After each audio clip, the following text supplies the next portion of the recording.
Hi, this is Eva for Once Upon a Timeline. Welcome to Midnight Mandela. How is everybody doing? Well, it's been another weird, shifty week. I think there might have been like a biggish shift a couple days ago. I was kind of tired. Yeah, for the thumbnail, that one was from Taro Eto. It's a weird bird. It's later in the thing, but I'll get to it.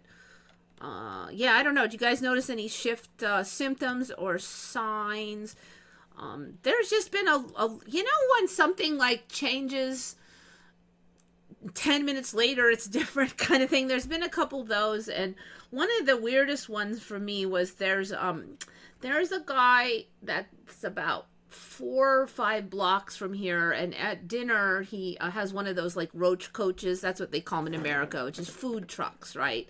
And he's licensed and everything, and he sets up in this corner over here like almost every day at dinner time, like 6 to 9 or something. And I have seen him there the entire time I've worked here, which has been a number of years now. And then right before Christmas, I didn't see him anymore, and I was like, that's weird. And I walk past there a lot just for exercise, and he's always in the same spot, so people would like spill food on the ground, and although he did his best to clean it, there would be like little stains in the pavement and everything because of, people spilled like fatty meat or something, and you can't totally clean it, right? And even those were starting to fade out, and I'm like, he's just not coming here anymore, and I thought, well, maybe he got sick, or he moved to another location, or he got in trouble with the city or something. And I didn't totally know if he was legal at the time, so that also made me think about that. And I used to talk with him a little bit when I walked through, so I was a little bit sad, and so I would look, and there was a few times where I'm like, I'm just gonna drive by with my truck and then like make a circle back around and then park, like when I was coming in here or going on an errand. And also, if he wasn't set up yet, he has this truck with this long trailer thing that I know, so I would see that there, sometimes 2 hours before he'd set up, because he wanted to make sure he got the good parking spot right in the front.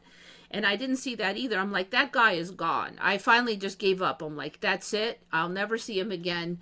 And then, yeah, we call them roach coaches, even if there's no roaches. It's just a slang. But I went there, like I went walking 2 days ago, and he was there, and I was like, oh my God. So I talked to him, I go, what happened? You've been gone for like over 3 months. And he goes, no, I've been here every day. You've been gone for 3 months. So I'm like, no, I came by here tons of times. You've been gone. He's like, nope. He swears he had a completely normal schedule the entire time, and I've been gone. So I didn't argue about it too much because, Mandela land, I'm just like, in my mind, I'm going, what the fuck? But I just let it go. But I freaking look for him. I look for signs of him. He was not freaking gone for, he was not there. So that was pretty weird. So that was one of the weird things. And then I did notice last week, I had said that the apartment complex over in front here that used to be solid had like got a split in it with a pathway. Well, I noticed that it got wider. And so now how it works is there's a very wide driveway with the buildings further apart. And it's like a 2-lane with space kind of a thing now, instead of like one little crappy lane. And then when it gets further in, it pinches in a little harder, and it's 1 lane. So that changed. It split out. Let's see what else.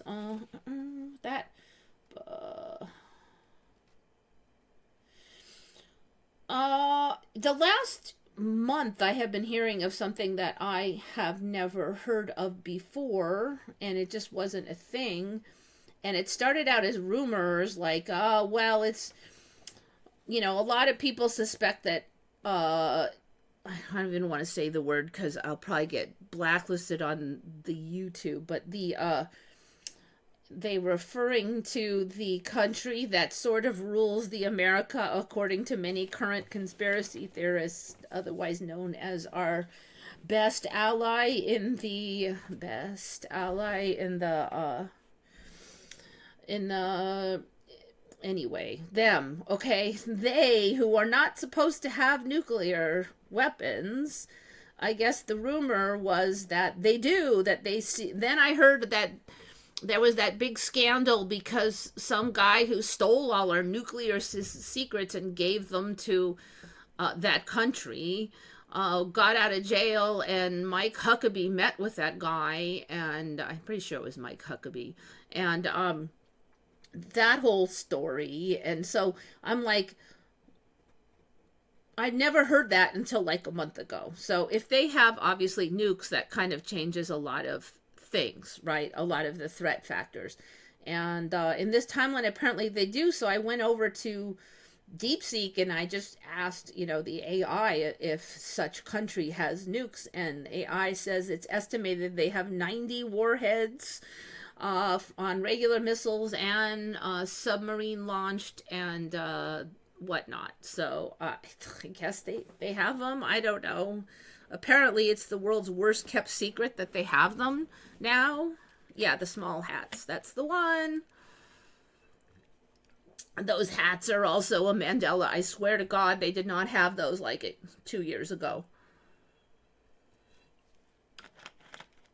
So yeah, I don't know. Everything is bizarre. I remember the little flat hats. I don't remember the little tiny mini black hats. I don't remember this weird straps. I don't remember the giant fuzzy things. And those things get bigger and bigger. Every time I look, they're bigger. They're starting to look like they look like the hats on top of those moai.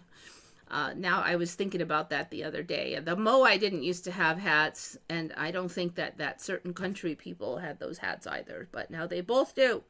So I don't know what's going on. They have goofy hats. They've got nukes. I don't know what to say about this stuff because like it changes and then suddenly it seems like they run our country. I mean, like, there's a lot of evidence that just showed up by magic that was not there like a year ago. That they didn't used to have. There wasn't evidence that they were meddling and freaking everything. I mean, even 9 double hockey sticks, the event of the collapsing buildings. There was no evidence that they were behind that before, but now it looks like they really were. So I don't even know what to think because it's like, I don't want to get too wrapped up into that conspiracy theory because although there's like a megaton of evidence for it now, it's like, well, in a year we might find out that it was actually like the Venezuelans that did it, or it was the Scandinavians that were behind it all, or the Australians. Never trust the Australians. Yeah, so I don't know, that just everything is so shifty. So, and none of us know what the people at the top are doing. I mean, obviously the guy down the street that's, a certain religion or whatever, they're not going to know anything about it probably unless there's some upper crusty person. So it's kind of irrelevant for everybody that we know. But it's bizarre to me. Maybe it's just part of backward land that the ones that seemed innocent now look guilty or something, but how do we know what evidence there was? Does anyone think we were told? Well, see, some of it is magically changed, like, because the old storyline was that there was like, I'm pretty sure it was Iraqis, but it might have been Muslims in general or Palestinians, but I think it was Iraqi. It was dancing Iraqis, dancing Muslims. After 9/11, it was a rumor, and then I kind of looked into it, and then some people said, no, they were dancing and happy, and I was like, no, it was just a few of them in some corner, and it doesn't mean anything, but now it's the dancing Israelis. There's always been the dancing Israelis, and there's a whole, and then they were brought in for questioning and found to be Mossad and everything, and that was just not in the timeline. That's all public information in this timeline, so it's not new here. It's always been known. And you'll talk to people and they go, oh yeah, that was a big deal. Like there's conspiracy theory people that I watched that covered that 15 years ago in their show, so I don't, unless that guy's fake too, and 90% of the world is all fake, then, you know, if it's all a movie screen, then the movie characters can change their past, but we're just farm animals who do the work that politicians won't do. Yeah, I just don't know on that. Like, I just don't know what's real and what isn't, because there's obviously a whole bunch of, like, for many of us, there are many, many new buildings around, 9 double hockey sticks events, and it wasn't just the 3 that were damaged, and those are in all the old photos. So, I mean, there's no way that those buildings, like, you can't just say, oh, those buildings were a secret and now they're being revealed, because people lived there. Even Mandela people lived in New York, and, you know, all the old images are changed and everything. And why even hide that? You know, I mean, like, it really doesn't change that much to have additional buildings. So yeah, no, I think it's just a different timeline stuff. Now that I know about the Mandela, I mean, I do have a tendency to just say, I think it's just a Mandela. Because the other thing is, if they had all these secrets, why would they come out now? Like 50 years later, they're all going to be out on the internet. Like, who put them on the internet? Maybe a few could escape, but like some of these things go back 150 years. It's like, oh, but nobody really knew this, but actually, this is what happened. I'm like, so we didn't know for 150 years. I mean, it just does not pass the smell test to me. Now that I know about Mandela, it just makes more sense to me that it magically changed. Some of these things were like, they're outrageous, you know, 10 years ago, blah, blah happened, but nobody talked about it for 10 years. Like, what? What do you mean nobody talked about it for 10 years? I never remember that hotel being there between the towers. Now they talk about that hotel, but luckily no one died there. Yeah, there's just a ton of that, and the freaking hurricane. How could you have a hurricane off the coast, but it's sunny in the city, and nobody cared about the freaking hurricane that was barreling at them? And yeah, it's just, it's just ridiculous. It doesn't, like, some of these changes, it doesn't even make sense. Like, that wouldn't happen like that. I mean, what would be the odds that something like that would happen, and there'd be a hurricane and nobody would remember it, and it'd be all sunny and people would be, you know, like, preparing for the hurricane. They'd be like, there'd be a huge storm watch and stuff. Okay, so anyway, that's enough ranting about that. But speaking of weird stuff, okay, so I guess there's a bunch of weird meteors. But I guess in this timeline, they're called meteoroids. And I swear to God, I have never heard I've heard asteroids, meteors, and meteorites. I've never heard meteoroids. And so the first guy said it on the news. I'm like, meteoroids, that guy's an idiot. It's asteroids or it's meteorites, right? But then I heard another news and they said meteoroids too. And I'm like, what? Okay, so for me, it was like this.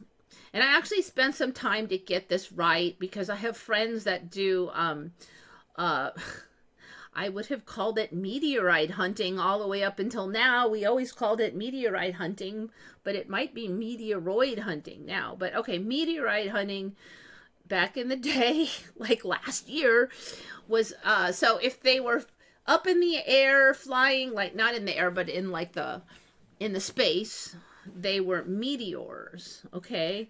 And then if they started coming into the atmosphere and shooting across the sky like this, they were meteorites. And then when you found them on the ground, they were still meteorites. And that's how it was. But apparently now, let me write this thing. I'm gonna have to learn all this freaking new terminology. Okay, so meteoroids are small ones in space, and then asteroids are big ones in space, and then, God, you know what? I'm going to have to do more research, because that still doesn't explain it all. Meteorites were when they're on the ground, and meteors was when they're shooting through the sky, And then when they're up there, they're meteoroids. I think I got that right. So basically, there's a new name for the ones that are on the ground. They shifted the name over. So it used to be anytime they're on the Earth area, they were meteorites. But now they're only meteorites when they're on the ground. When they're shooting, they're meteors. I hope I got that right. So this guy got it right, meteor. But a lot of them are calling them meteoroids, which is, I guess, what they are up when they're still up there. So I guess you could see a meteoroid was coming down and then turned into a meteor. Anyway, terminology change. And meteoroids. No, there was asteroids. Okay, so a bunch of these freaking... So a rare daylight meteor came down, and I don't think I ever saw a daylight one before, maybe 4 years ago. And now if you look, there's some really bright ones. Even in the past, there was some really... So they're like definitely ramping up. So this thing came down in... This is the Ohio one, I think, yes. And then there was a huge sonic boom.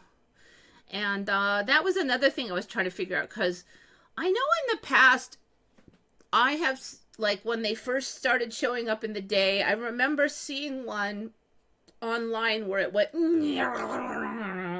over the, like, and they were fast moving. So they just ripped through in, like, 1 second, right? But I realized that when I saw those, like, I heard the sound at the same time I was seeing it. But in this timeline, it takes like almost 5 seconds for sound to travel a mile. It used to be like 1 second.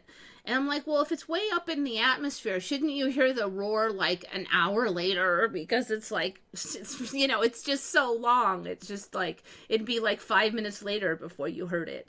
So, but then on this one, I looked and I could not find any video that showed it going down and then you hear the sound, which I thought was really interesting, because you'd think that there would be video or go down, and even if it's a minute later, you should hear the boom, right? Because it was so loud. But because I wanted to test this, like how many seconds did it, I could not find anything. I could find video of just things shaking in a big boom, and then they're saying, well, we think the big boom is from the meteor, whatever the hell it is. You think so? I mean, like, you think so? This is just like weird for me, because there's a boom that heard like across an entire state, and I would imagine that the authorities would know what time the boom hit, as most people probably also would have what the hell, and it's 5:30 or whatever it was. You should know when the meteor, whatever the hell it is, hit, and you should know when the sound hit, and you should know if they were at the same time. Like, the authorities should know this. Even 24 hours later, you should have it together, right? But the news is like, well, it is believed that the sound is from the... What do you mean it is believed? So that whole narrative was just bizarre. And, with all the weird missiles and stuff going on with the war, I don't know. This whole thing is just weird. So this thing was made a huge boom when it landed, supposedly. Like a big boom. And it went over Ohio and Pennsylvania.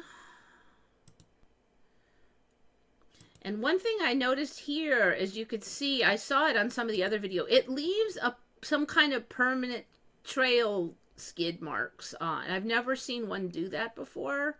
You would, it'd fire through the atmosphere, but it didn't used to leave. I mean, like, so what is that? Condensation? What is that streak of stuff that it's left behind? So I thought that was strange. Let me see if I can show it again. There.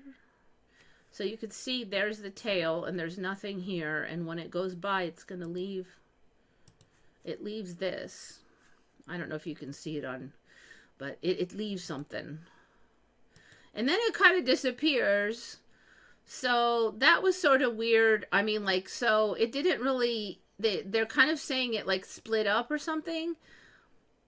it didn't really hit the ground, so what makes the boom?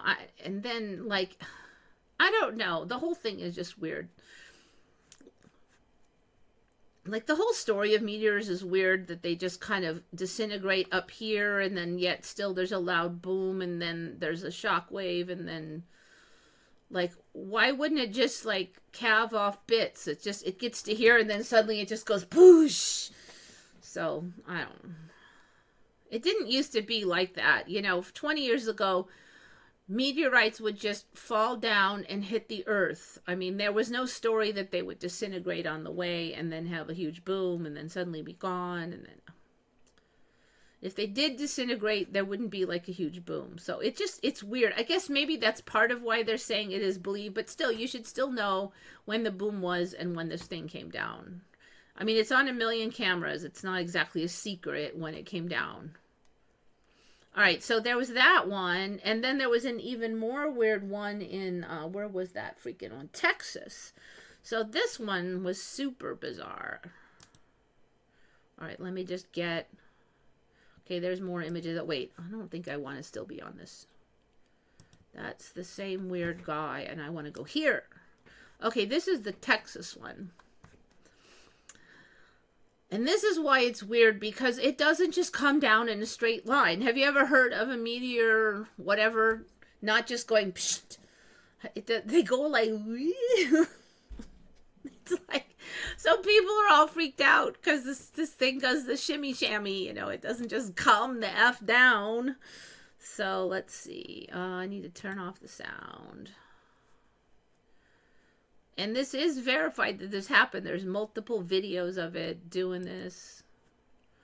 So, like, and there's the tail. So, like, what is it even doing? I should go back so you can see it. Okay, there it is.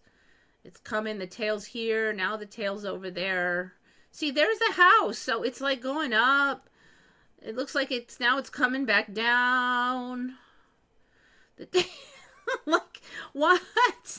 I don't know why they stopped there, the video, but there's other video of it clearly doing the shimmy shammy, and it's not just a little curve or something, I mean, like, what the F? Okay, so anyway, I saved that one.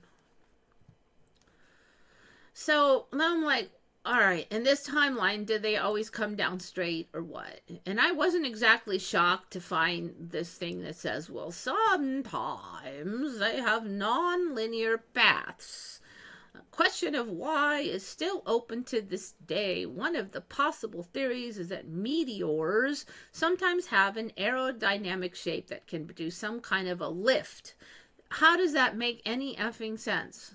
So what, it's like airplane shaped, and then it kind of, and then it lifts itself up, but then it doesn't lift itself up. And then scientists even published works on the topic, trying to solve the mystery of curved paths.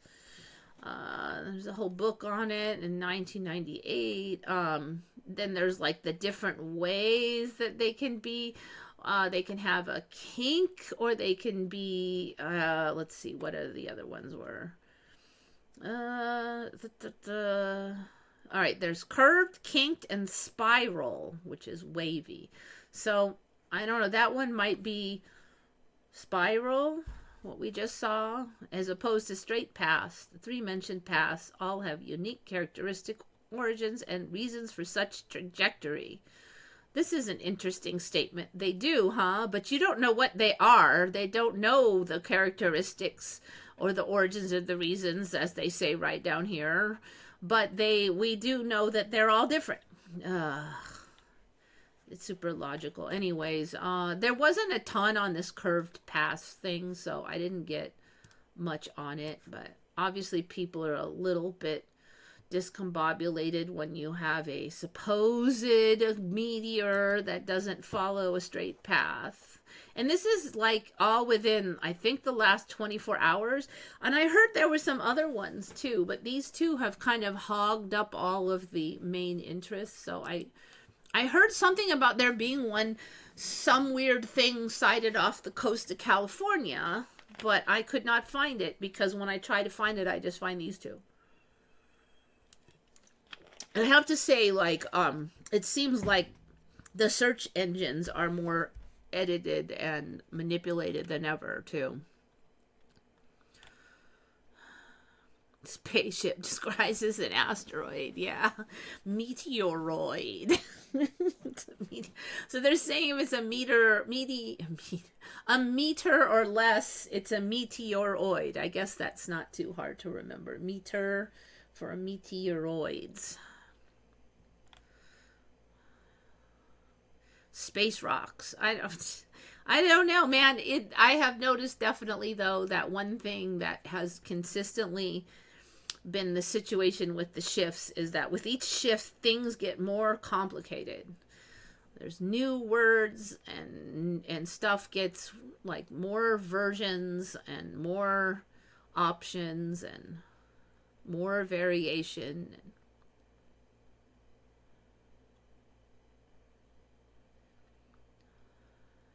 Yeah, I think if we're going through we'd be going through asteroid or meteoroid belt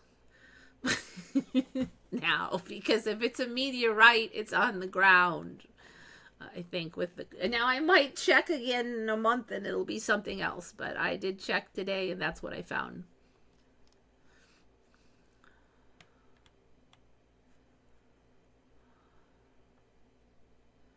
Meteoroids. Yeah, have you ever heard of meteoroids as being like a thing? Asteroids, yes, but not meteoroids. I never made sense of the three-eye atlas thing.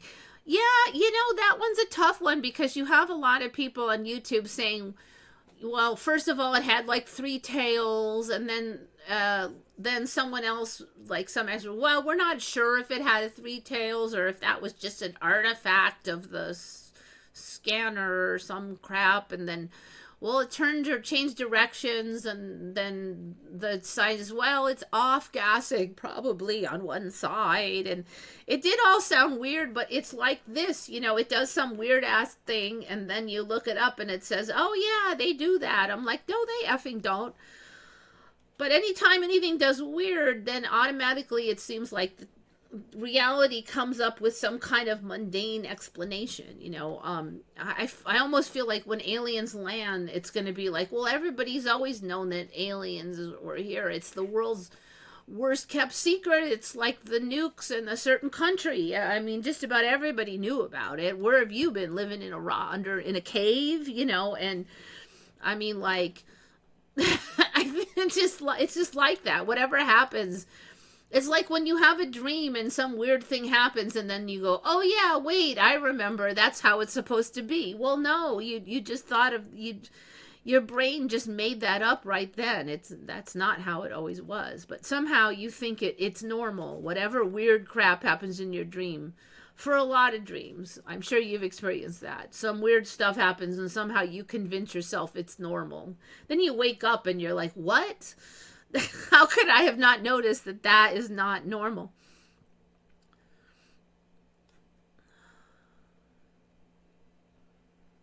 If it isn't big enough to wipe out the world, what's the point?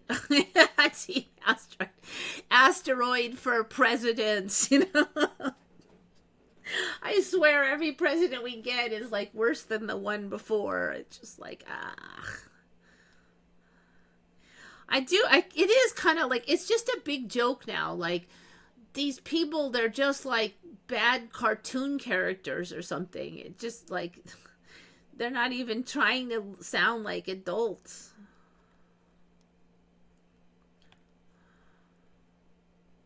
At least for my country. Okay, I'm not speaking for everybody's country, but...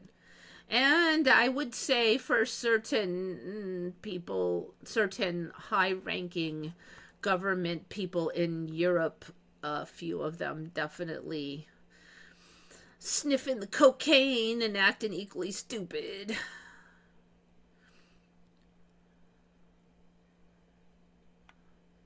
I've never seen one day or night. So I saw little shooting stars, and that was kind of all that you would see when I was a kid. That was a big, hot deal if you saw one of those. And I did kind of notice around the 90s, it's like, dang, I'm seeing a lot of these shooting stars, because it used to be really hard to see them, but I started seeing them a lot. And then it was about 6 or 7 years ago, a big green one came, and I thought that was the craziest thing. That it's like, whoa. And it was colored, and now they're colored all the time. Like that one was just red and it's normal. And I think one of these, and it might have been this one, it's like hair on my chin.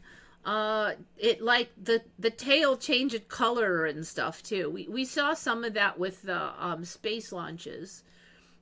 It's like first it's kind of green, then it's kind of red, and I should probably dig that video up, but I can't remember which one did that.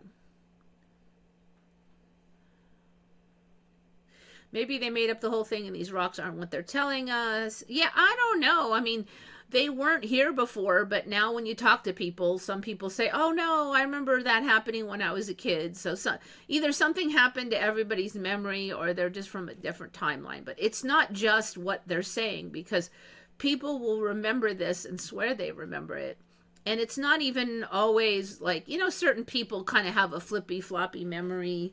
But it's not even just those people. It's a lot of people. And I'm sure even some people on here will be like, oh yeah, no, I saw one of those when I was 5. So, you know, if they were just lying to us, it would actually be a little more obvious, because I think almost everybody say, what are you talking about? I've never seen one like that before. But there's a lot of people who swear they have. Now, some people might believe, oh, I just didn't.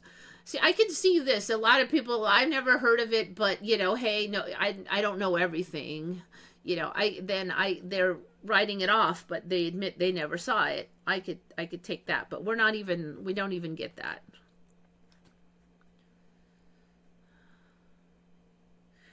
So, like, is it a manifestation thing? Everybody's thinking about rockets and explosions, and then some kind of shows up, or guided missiles, whatever, and then there they are. I mean, like, I don't know.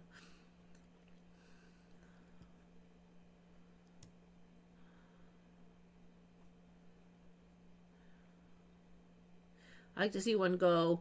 You know, it's funny you said that, because there was one that I saw when I looked it up that was like straight down and it was super bright. I'm like, there's no way.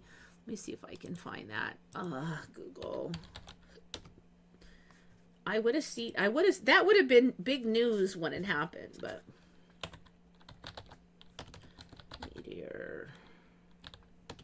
I don't even know what to call it. Meteors. What did I even type?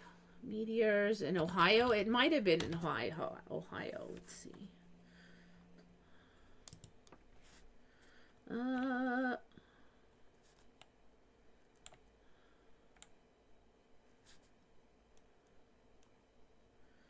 Let's see. Now it's hard because there was one like this that came straight down that was like super bright.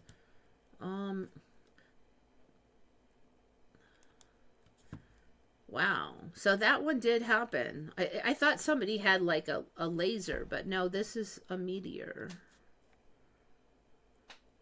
This must be an older one. I don't think this was the recent one. Archived 2024.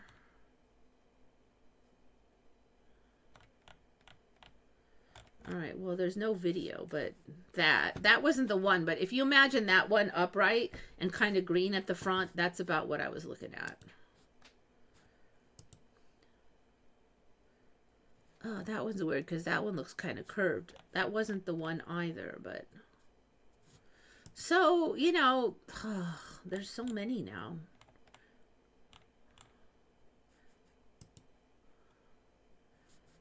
Is that a real image? Doesn't even... Looks like the AI made that. All right, I'm not finding another one. But yeah, they're too bright. They're just... Ugh. What is this? Why is it all lit down there? December skies brings meteors. Ugh, is that the current story?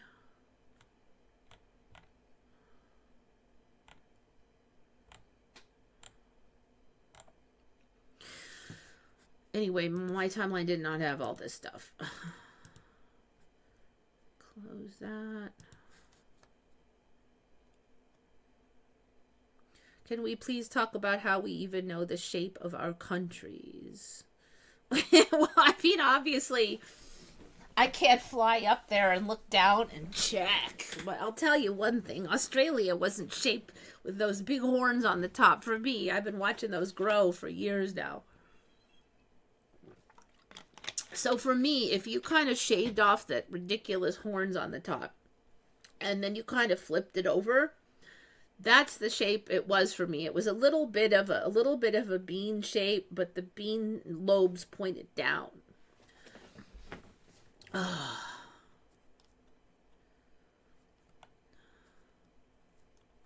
Yeah, see, that's it. Has anyone seen any country?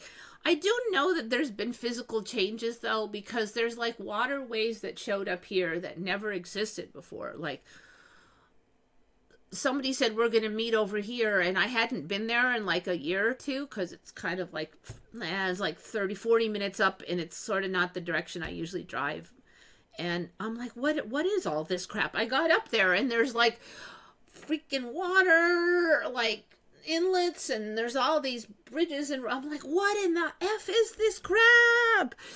I had to go home and look at it on the map. I'm like, oh, okay, that wasn't there before, but it's always been there now. You know, there's a whole bunch of crap here that wasn't here before, and roads have changed directions and stuff. So I know that physically crap changes like my magic. So that's why I can believe that the whole country quite possibly have changed, because I have seen stuff just grow. It just showed up. I mean, there was the ice house used to be in one part of the city, and it was like this super tall, like 2-3 story thing that was really boxy like this and tall. And it like slowly scooted out of town bit by bit, and then got shorter and then wider. And then I guess in this timeline, we didn't need as much space to keep ice. I don't know. Like, I don't, but and then it even showed it's finally scooched over behind the post office. And I go to the post office every freaking day. So I'm like, one day I go to the post office, I'm like, what in the F is it doing here? Because I had been watching the ice house kind of scoot around, and I guess it just got attracted to I don't know. It's just weird to me that it ended up like, I've always kind of liked the ice house, because it was always kind of a thing where it's all this space. It's an old building. I mean, it's not a real fancy building, but I'm attracted to those old things. And I figured it's probably cheap, you know, because it's probably a landmark and you can't tear it down, but you can't do too much with it. But I could do a lot with it, because I could have my warehouse there and all kind of stuff. So I always looked at it, go, I could have this old building. It's probably cheap. So that was one of the reasons I watched it. But so yeah, it definitely, the landscape changes by magic. Great Australian Bite was not there. Yeah, and we got like those bite things. I mean, that wasn't even a word, I don't think, until about 8 years ago. And then I saw there was a bite out here for a while, and I think it might be gone, because now it's just a peninsula, because it kept changing. But that's another thing. There was an island out here that magically stopped being an island.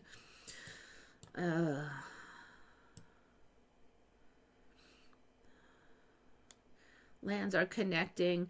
Yeah, but then new weird islands are showing up too, so there's that.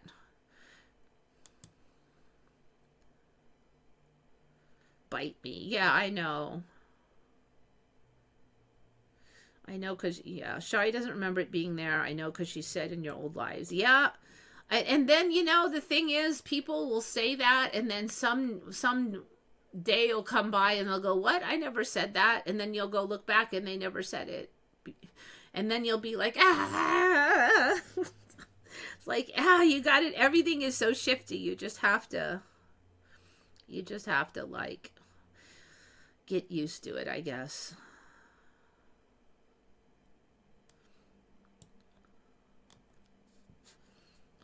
All right, let's see. So we did that one.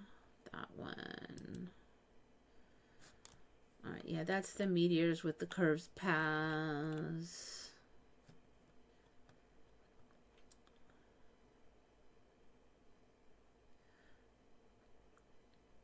Audible meteors are one of the grand mysteries. It's widely accepted and believed that most meteors produce sound while traveling through the atmosphere.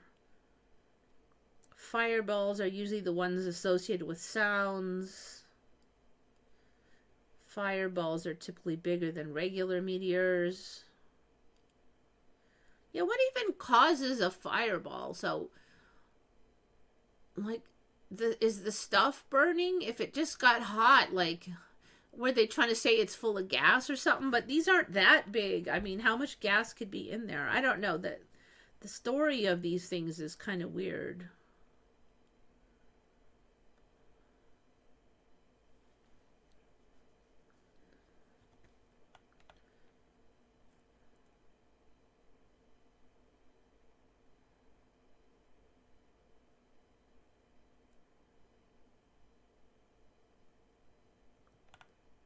Multi-tailed meteors. Those I had never heard of them until recently. They are exceptionally rare. This doesn't mean there are no reports. Long duration trains.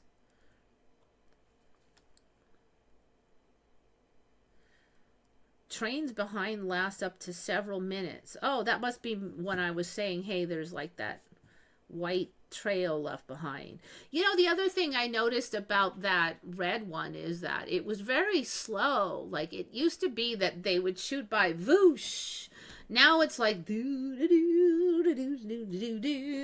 not, you know, that was not a thing. I just, even the Ohio one was a little on the slow side, from in my opinion. It's like they're slowing down or something.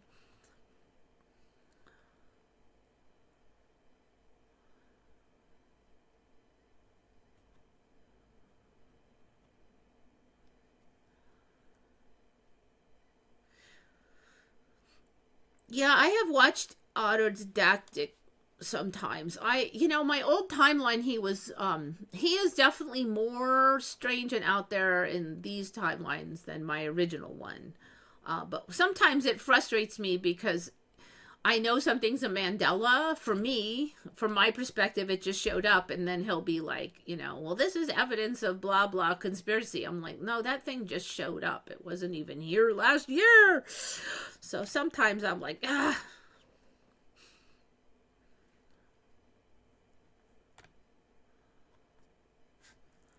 All right, so we got that one.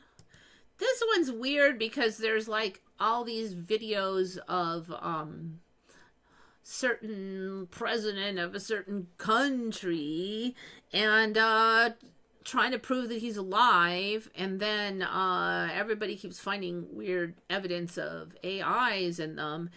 And this one was the third video released, and the president would be over here, and people keep pointing out this as like evidence that maybe it's an AI because his face change is really weird. But somebody actually looked into this guy, and I saw that yesterday, and it was absolutely bizarre. This guy here is the evidence of AI, way more than any of the others. And I saw it once, and then today I went back and looked for it, and I could not freaking find the blown up version of it, but you can kind of see it anyway. So what's weird is like they keep showing this one where his face changes weirdly. Wait, let me turn off the sound. And there has been some talk that a certain country has claimed this is copyrighted, so I don't want to play too much of it. In fact, I don't even want to play enough that that was not part of the plan. But basically, his face changes very weirdly. Let's see if I can step forward. Right about here. And the other thing about these videos that really caught my eye is that they all have weird little jumps in them, like they were, like the end and restart. And a normal video, if you're just filming, never has like that blip. So to me, it's really clear that they're like cobbling different clips together. But if this is an event that happened once, and they're really like they're clearly still moving in the same direction. They haven't gone back and started over. They're not getting it from a different angle. It's this, they're trying to make it look continuous when it's not, because there's a tiny little shift around the time that you might expect a very high-end AI to maybe lose control of the continuity according to the current tech, because I'm sure that they can go a little longer than 9 seconds, but probably not forever. So right around here, his face starts changing, and then right after that, if you play the video through, there's a tiny little discontinuity in the pacing, which is probably a reset. I don't want to play the whole thing because I'm scared of this copyright thing, but his face is going to like morph. Maybe if I make a quick jump, you'll see it. See, he like turns whiter and he gets, let's see. So from here, he gets less hair. He gets to there from,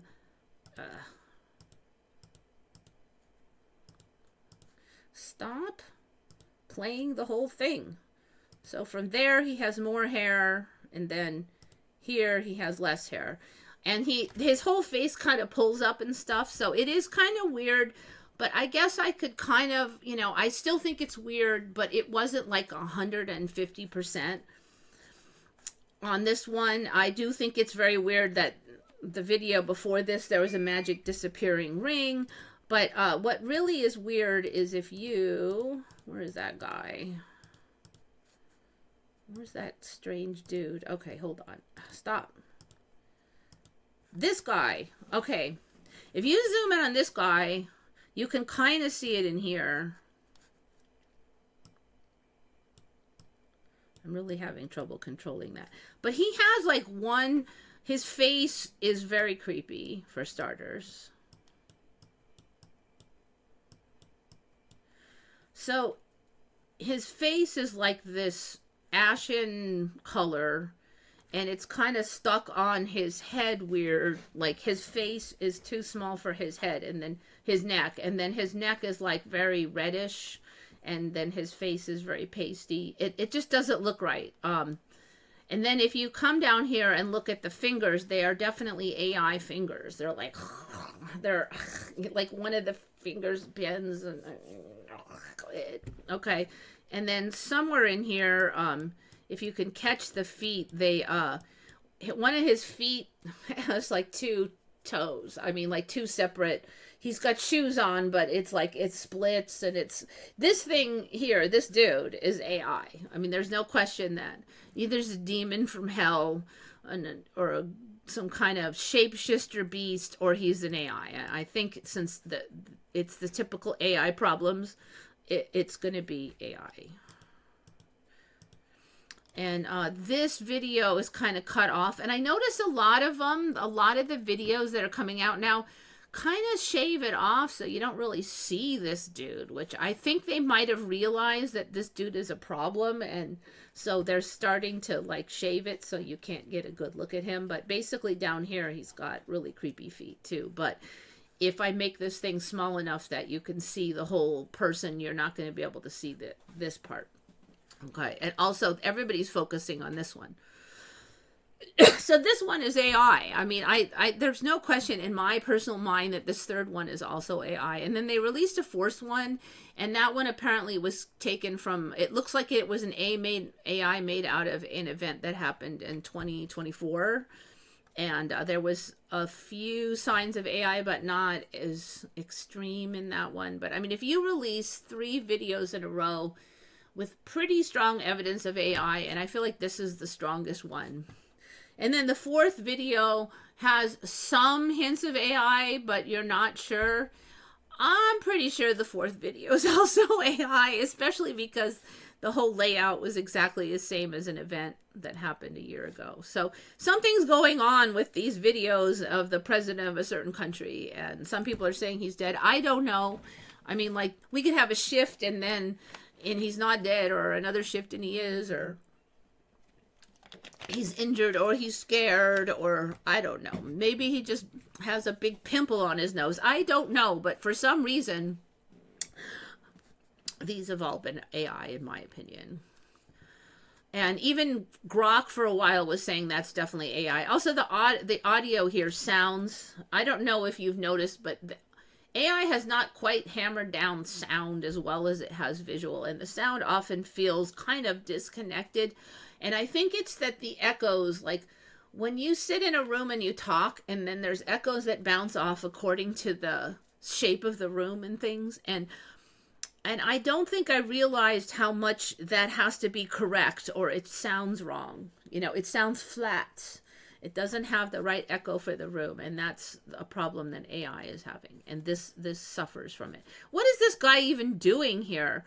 And then he just like looks and with his creepy AI eyeless face, and then he kind of goes like this, and then he just walks off. Like who? I mean, if you, I don't know. It's human, but not like normal human.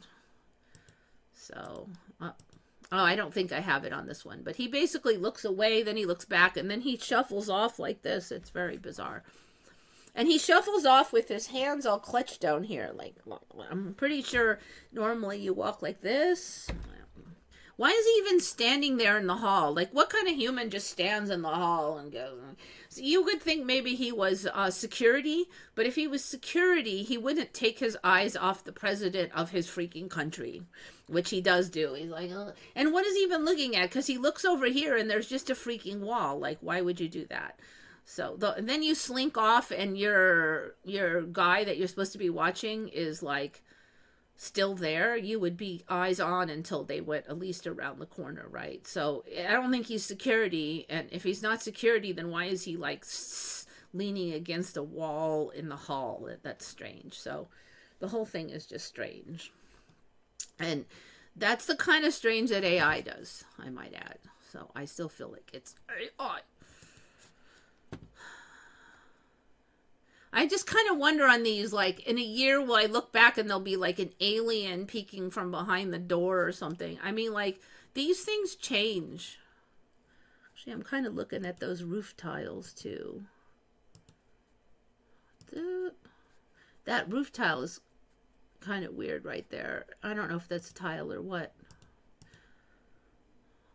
What even is that? I don't know. All right, I could go crazy on these things.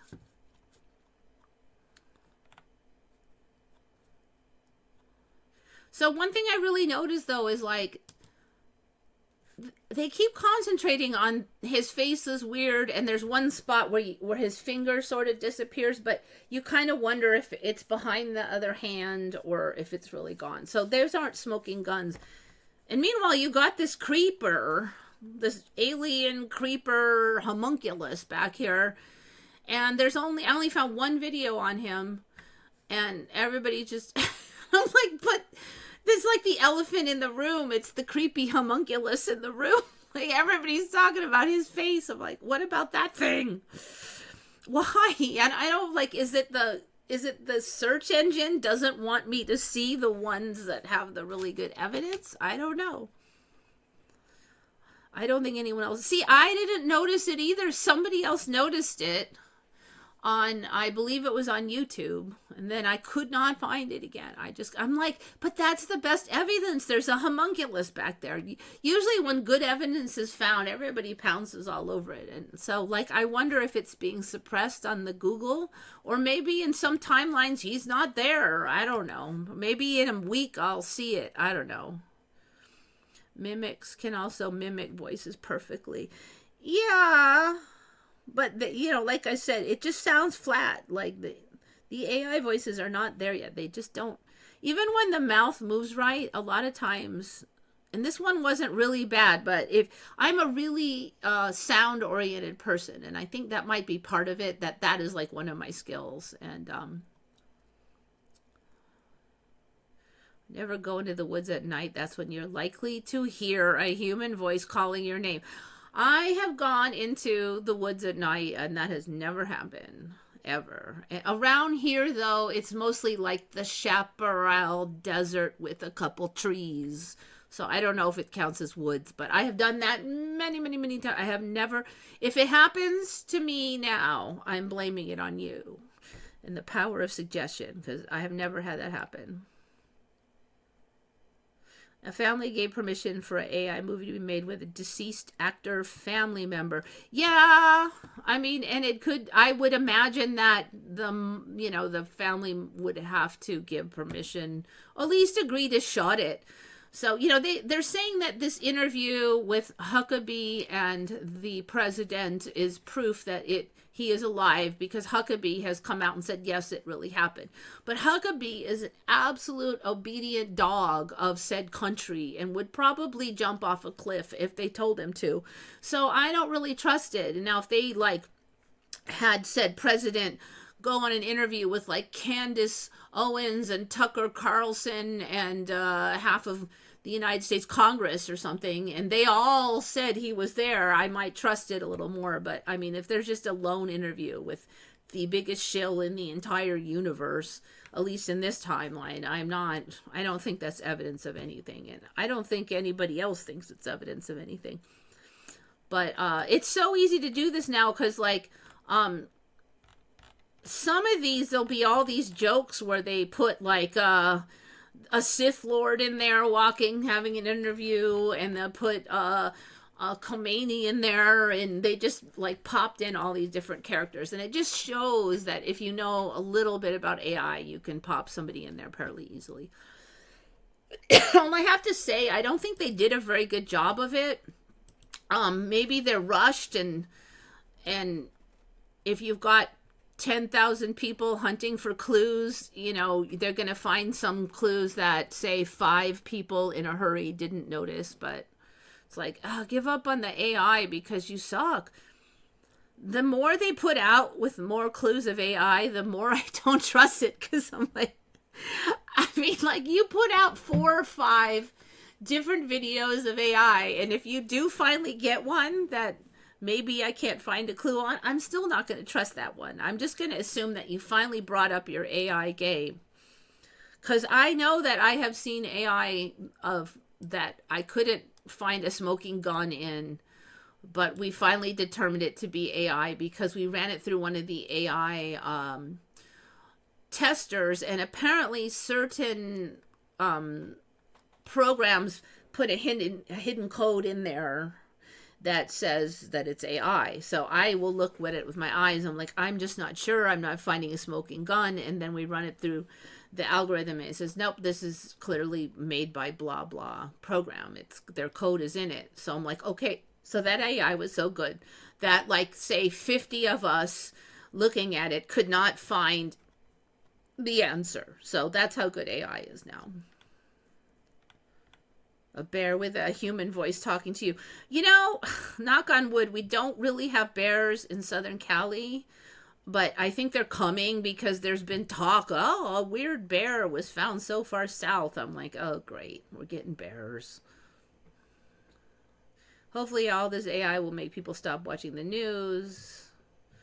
Yeah, I don't know. I watch the news, but I watch it on YouTube from trusted sources. I don't watch it on like MSN or anything. I just stopped trusting them during the lockdowns. They seem to be playing it a little more straight with the war, but they leave out a lot of important context, and they still have like the words that make it spin. Like if Iran says something, and they'll say, well, Iran claims that children were killed in the bombing or something. And then, you know, it's always claims. But then if our government says something, it's such and such person has informed us that blah, blah, blah is what really happened. You know, that it's just all in the tones and the wording and stuff. I'm keeping track on it because it might be like the effing end times. I don't know. This might be World War III. I hope not. I don't want it to be, but I've definitely bought some extra water and toilet paper because of potential panic buying. And let's see. People are acting so like, can you not see what is so freaking obvious? I don't know if we talked about the strong delusion, but I feel like that thing in the Bible is like happening. I wasn't a big Bible thumper, but some of it, and I'm not even sure I ever heard of the strong delusion like 10 years ago, but I'm seeing the strong delusion, and it's basically, let me see what the latest narrative is for it, because you know these Bible things shift around too.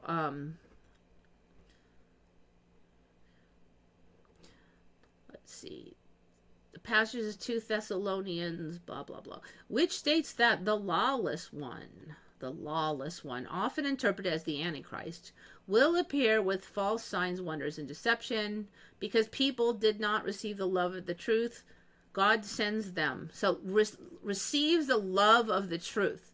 So do you want to know the truth? Like, even if it kind of hurts, even if it's not what you want to hear, like, at least, you know, be honest about what's in front of you. And that's what I think of as the receive the love of truth. Like, I see that this is happening. I'm hoping it doesn't go that way. Maybe I have my desires, thoughts, and fears, but I am accepting what I see in front of me. You know, I'm not lying to myself about it. So if you did not receive the love of truth, God sends them a strong delusion so they may believe the lie. And that's the strong delusion, which we hear a lot about. And I just see that because something is so obviously untrue and it's a lie, and I'm just seeing so many people completely believing it, no matter how ridiculous it is. It's sort of like these AI things. I mean, if somebody lies to you 6 times in a row about something, and then they try 6 different things and it falls through, and then they say a 7th thing, do you just blindly believe the 7th thing? Oh, it must be true. They said so. They lied 6 times in a row. You're going to trust them now? You know, that it's, you know, the only strong delusion is the only thing that the word that I can come up with to explain what's happening, because I just don't feel like in the 90s there were a few people like this, but it wasn't common that people would fall for 7 lies in a row and stuff. God gives people over to the consequences of their choices. Those who delight in wickedness are allowed to be deceived, fulfilling their desire to live apart from the truth. According to Romans, blah, blah, blah. I mean, some of this stuff is just interpretation, which I don't really like anymore because I don't really trust it. I just want to hear the words that are in there, because I don't think the interpretation is always that accurate. I think the world has been through all this crap before, every bit of it. Maybe some version of it. I don't know. Just the thing is, I think the world gets more and more complicated. Now, maybe there was another complicated version of reality, but I have a feeling that it was probably like dinosaur world or something, or Beatles world, or I don't think we've done humans before. Not like naked monkeys, anyway. That's my personal opinion. I don't really have anything to prove it, but I kind of feel like we try different experiments, and this is the naked monkey experiment. I remember the passage from when I was a kid. It is kind of a dinky little passage, so maybe people didn't really think about it much when people didn't seem to be all ridiculously deluded. It didn't seem like it was something of great import at that time.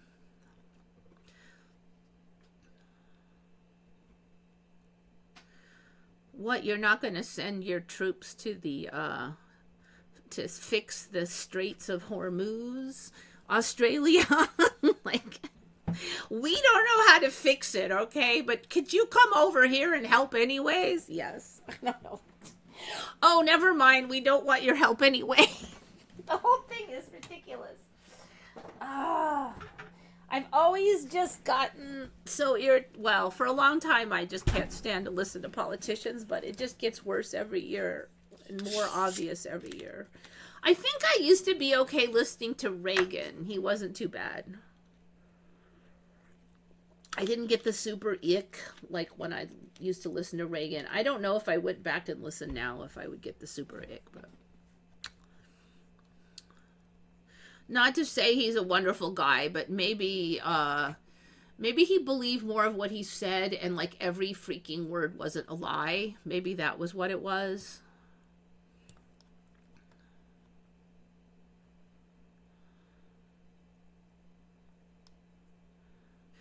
Yeah, I don't really get deja vu, so I don't know.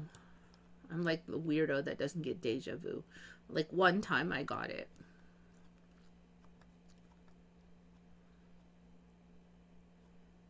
I saw an Instagram video of a point of view where a guy in a travel van gets up, walks around his van, sits down at his desk, and I thought it was AI.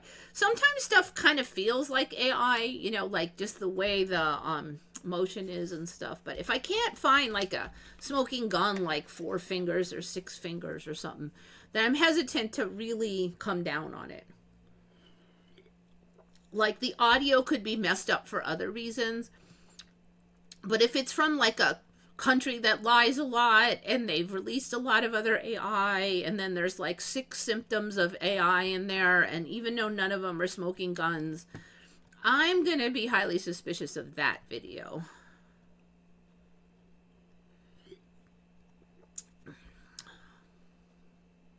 What about 2 different arcs? Are there 2 different arcs in the Bible? 2 different arcs, like with all the animals on it? Are you serious? No way. That would be crazy. Wait, okay, hold on.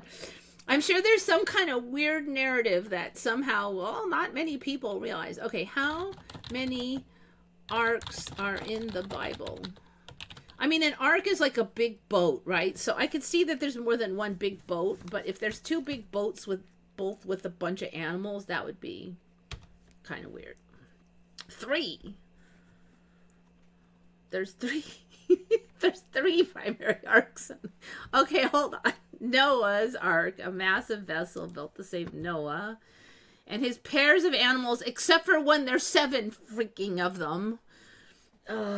Moses' ark, a small basket. Okay, I do remember that bushel basket boat thingy. I don't know if I'd call that an ark because it was a little basket, but okay. Okay, Ark of the Covenant. Okay, that wasn't even on the water. Okay. Okay. 4th ark, Ark in heaven, mentioned where the Ark of God's covenant is seen in the temple of heaven. Okay, I don't know about that one, but it doesn't look like there's arcs like Noah's Ark. Unless you know of ones. So there's like 3 to 4 arcs in the Bible, but it's just a word for ship. Growing up watching The Twilight Zone prepared me for all this whack world.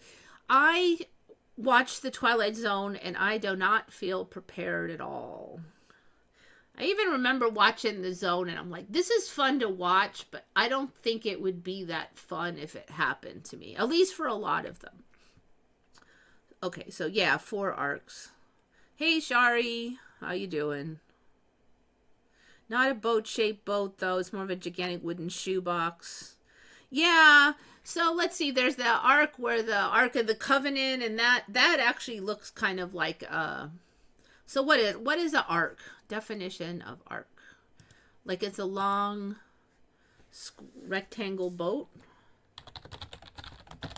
But see, the ark, if they're saying that baby was put in an ark, I just remember it being a reed basket, so... I don't remember it being like square. Has 2 totally different usages in the Bible and no meaning outside of the Bible. They are called, yeah, there is the translation issue. They are called different terms in Hebrew. The chest arcs are called Aaron, and the boats are called Tivas. The Ark of the Covenant and the boat that Noah passes the flood in were called the same single word in Latin. Old English Irk, Old Northumbrian Ark, mainly meaning Noah's, but also Ark of the Covenant, from the Latin large box or chest. Okay, so it comes from a word that means large box or chest. But then what about the baby? He wasn't in maybe a large chest, but I don't know. Okay. From the Noachian sense comes extended meaning place of refuge. All right. So maybe it was one of those things that had a subtlety of meanings.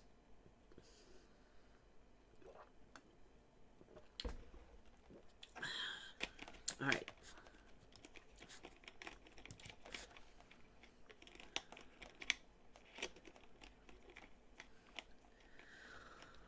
I mean, like, if MSM says there's fireballs happening and oil refinery in Saudi Arabia just got bombed. That's probably true, that there's fireballs there, you know, like I'll come over to YouTube and get the details, you know, but I mean, like, it's harder now because, but you know, the internet lets you get, like, okay, we can go get Iran's version of what happened, we can go get Saudi Arabia's version of what happened, and then we can look at the satellite and see what the satellite shows, and then there's some trusted sources that will try their best to put it together, and then they will say, like, well, I'm not really sure, but this is what the satellite says. So I try to find those people. Then you watch a few of those people to try to get the whole picture. I mean, that's all you can really do.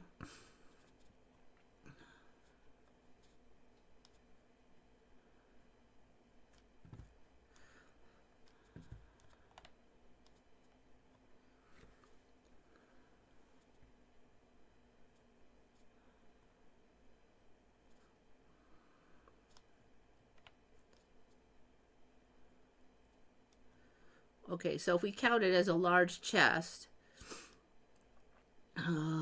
builds its own shell. Octopus that builds its own shell. I've seen the ones where octopuses, like, get into, let's see. Was there one where it takes sticky crap and sticks, like, shells on around, and I think I saw one like that. Or there was some other creature that did that. Oh, okay, make and use these shells. Males are, okay, let's see, Argonauts. You know, because I thought we were talking about mythical stuff like Jason and the Argonauts. So when you started talking about Argonauts, I did not realize at first that you were talking about sea creatures. All right, sea. Am I spelling these right? Sea creature. There. What the heck? Why does it look like a face? That one looks like it looks like a face. Okay, so these are like nautiluses. What? What is that? Wait, what? Okay. What is that? Nautilus 3? What are those? I'm confused. Wait a minute. Do I even know what these are? I don't think I do. They're like nautiluses, but they're not. A female Argonauta pelagic octopus depicted with its arms. Why does it have these flappers here? Okay. Yeah, I don't think I've seen these. I don't remember that. Okay, let's just see. Unique group, pelagic. What is a pelagic octopus? Belonging to Argonauta. Paper nautiluses. Paper-like calcareous egg case that females secrete, which is not a true shell, but an evolutionary innovation used as a brood chamber and for buoyancy. Why does it look like a face? Look at that. Does that not look like a face? There's like the mouth and the eyes. Make it stop. All right, go back. Males are rarely over 2 centimeters. Tiny. Produce egg cases. Let's see. Females grow up to 10 centimeters. Okay, so they're not like that big. 2 centimeters. 2 centimeters. Why are my eyes so sucky? Okay. 2 centimeters, 10 centimeters. A little bit of a difference. Oh, 30 centimeters. Okay, so yeah, there's quite a bit.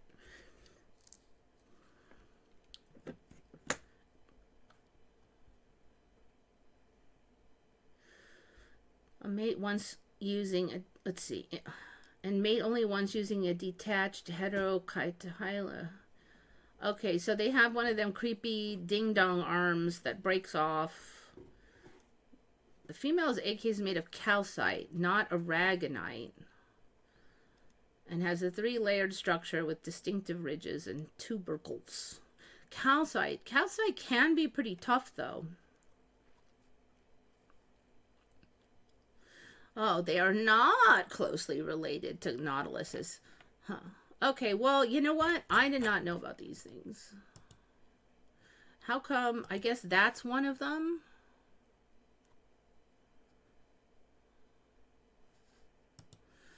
It's like confusing blob of whatever. I don't even know what I'm looking at here. Um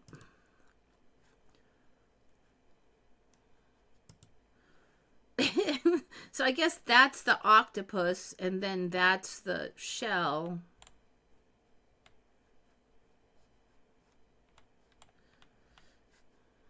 But then why do they have these flappy ears? Like what's that? That must be some kind of altered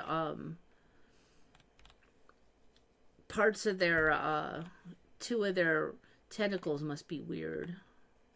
Okay, there's one in real life that's small. So you get a feel for it. Okay, there's the eye and there's the tentacles. Somehow that one is less confusing.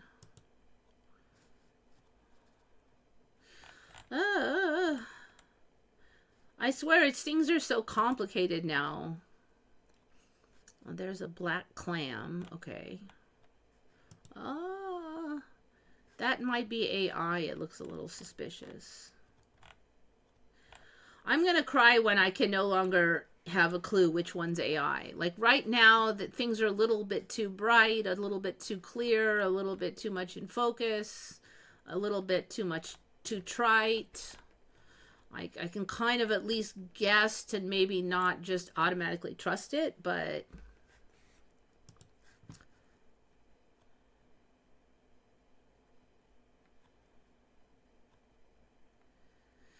you never heard of the Jason movie? Yeah, you know, it was like when we were just kind of getting started with special effects. They did a decent job of it. I think it would be kind of simplistic in the current era just because the special effects weren't there, but the quality of the special effects weren't there. Never thought I would say this, but news in Iran is accurate. You know, it does seem like they are like if somebody gets killed, they say this guy got killed. If they say I'm going to bomb here, then they bomb there. And I'm going to target these people, they target these people.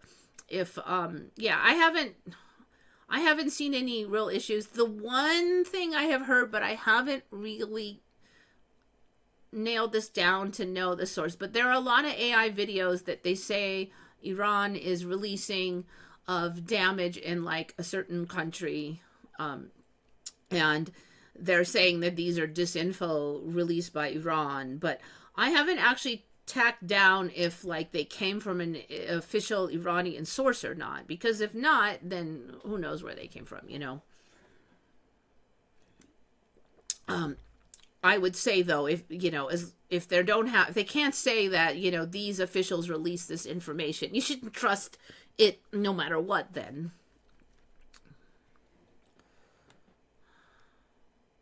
I mean, nowadays, like the current administration was on, they were trying to blame the cost of oil right now and gas on like Biden. Like, it's not the war in the Strait of Hormuz, it's Biden, you know, Biden's bad policies. I'm like, what? And Russia somehow is to blame or something. I'm like, what? I mean, like, it is just insane.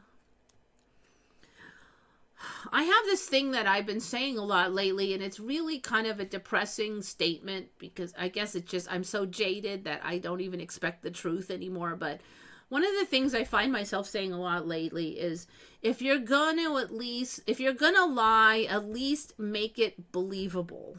Like, at least be good at it. One of those two versions. And because that's what I'm seeing. I'm like, this is not even a good lie. It's, you can see right through it. Like, how could people fall for this?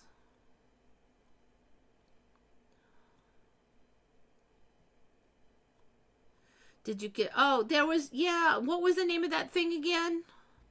So, I think I did read that, Jackie found this, there's like now there's this, it looks like a big, it's a dinosaur or an ancient creature, but it's like, a big lizard thing, but then it had a permanently twisted head and then sideways teeth, so it could go like all the time, I guess. I don't know. Bizarre. I forgot the name of it, though.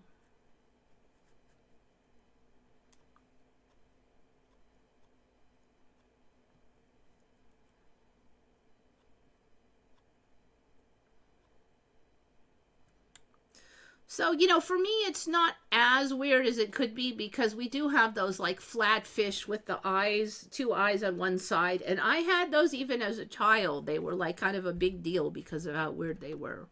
Isn't that flounder? I think those are flounders.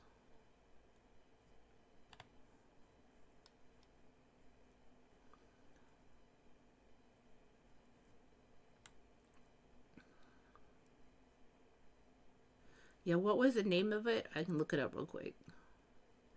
Jason and the Argonauts is from 1960. Is it really? Wait a minute.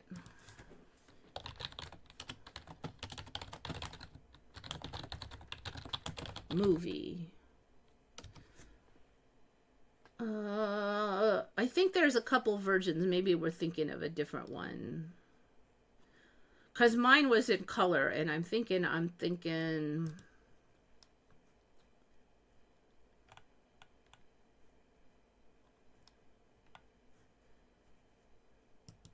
right, hold on.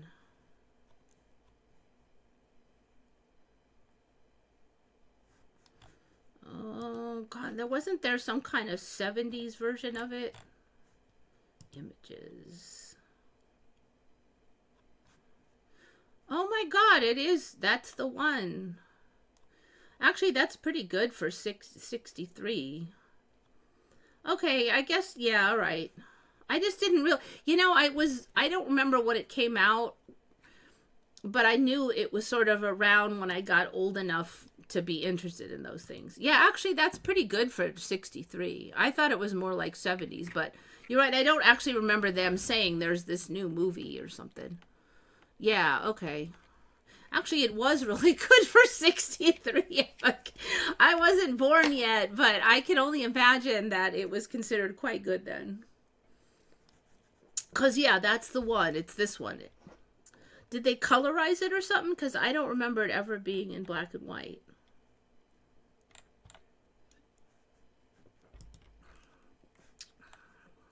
Yep, that's the one. I mean, that's pretty good special effects for 63.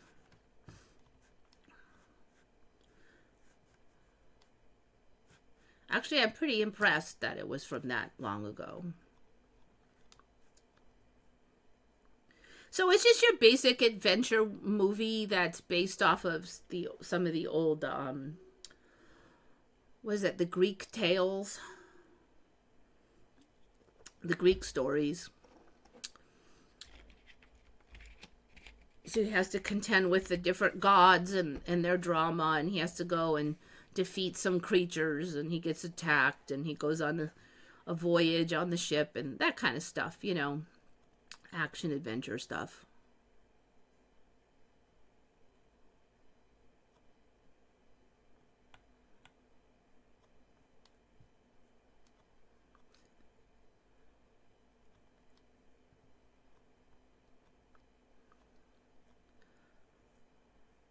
Yeah, you know, if you want to put a good channel that in English for finding out what's going on in Iran, but I do feel like that they are getting their word out on a number of channels. But if you have a suggestion on who I should be watching.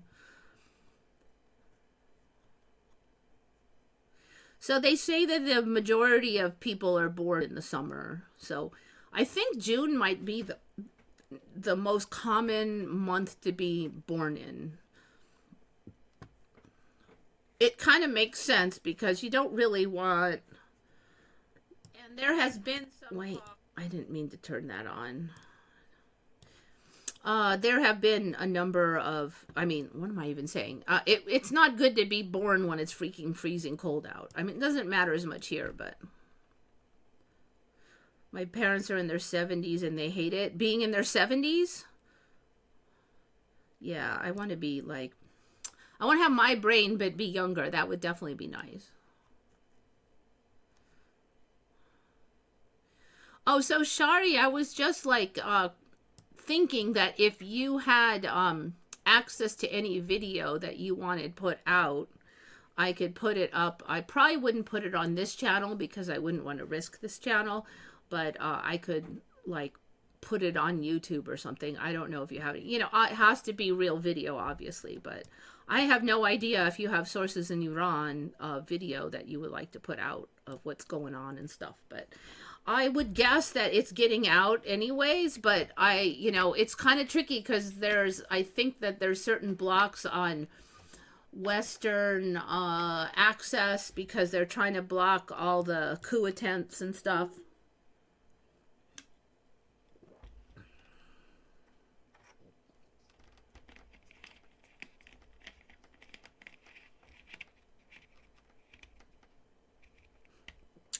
Yeah, yeah.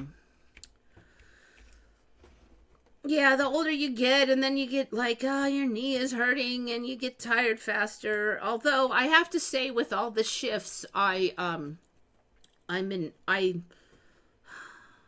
stronger than I would have been in the old timeline. Let's just put it that way. In some ways, I even kind of feel stronger as far as like lifting things and stuff.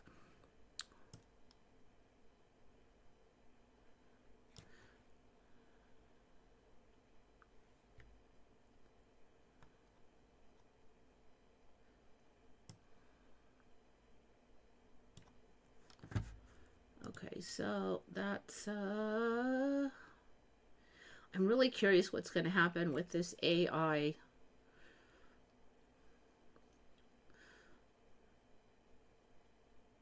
Somehow it just does, it seems weird to think that a certain president would be actually killed because he's just been around so long, and you sort of like, I sort of have a habit, I think, of going, oh, that guy is behind all this crap. And, you know, well, I'm sure that there's a lot in his administration that are behind it. But if he's gone, then it's like, now who do I kind of hate, you know? But what is their plan? They can't just keep AI in it forever. Are they going to try to, like, get somebody and do plastic surgery on them and have them play the part? It's going to be really hard.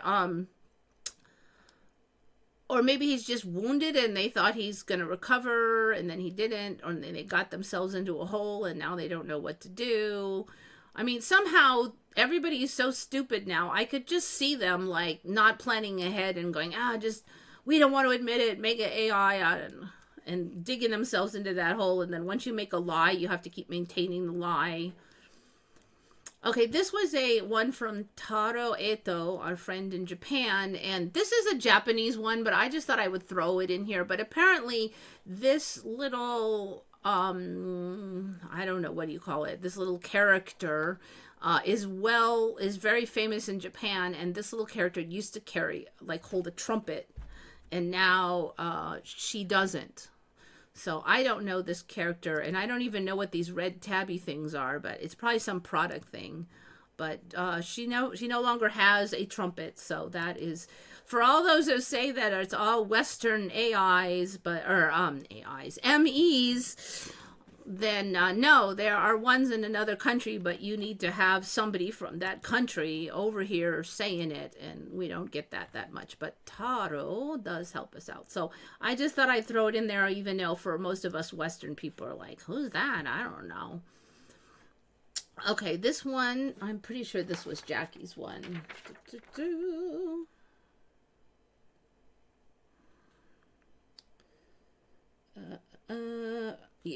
Yeah, this is the one. Okay, so apparently the story now is that birds will get cigarette butts on purpose and take out the stuffing and weave them all into their nest. I think this is just AI here because the actual story says that they take out the stuffing and distribute it around the nest. They don't just put the whole butt in there.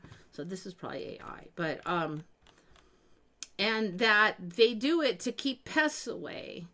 And so then somebody did a scientific research study to see, are they just dumb and just collecting this fibers without knowing any better, or are they actually smart enough to do it on purpose? So what they did was they got nests and they put some of these pests in like half the nests, but not in the other half. And then they saw if those birds then went out and got a bunch of stinky nicotine fiber more often if their nest was infested than when they're not. And the story is that they did get more of the nicotine fiber if they had pests. So like they knew, like, we've got these pests, we need stinky nicotine fiber.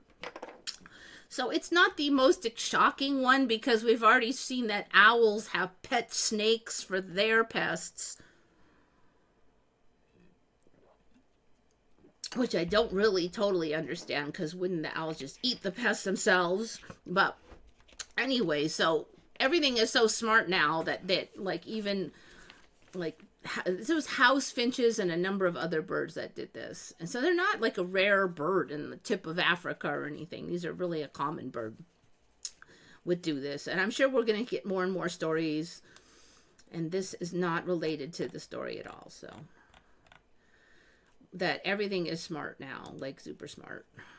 Okay, now we're going to get to the thumbnail beast. And the thumbnail beast was... oh, you know what? Those cigarette butts were Mark Tyus, 8426. So, not Jackie. Mark Tyus. Good find, Mark. Thank you for the weird cigarette butts one. Okay, this weird bird. This bird came from...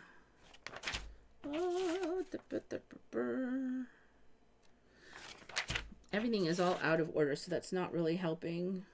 Okay, crested kawua.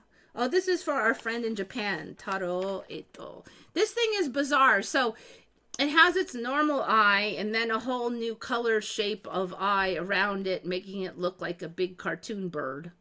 And even weirder is this is the inside the chick's mouth is this. So we did cover like the weird colorations starting up inside the chick mouths.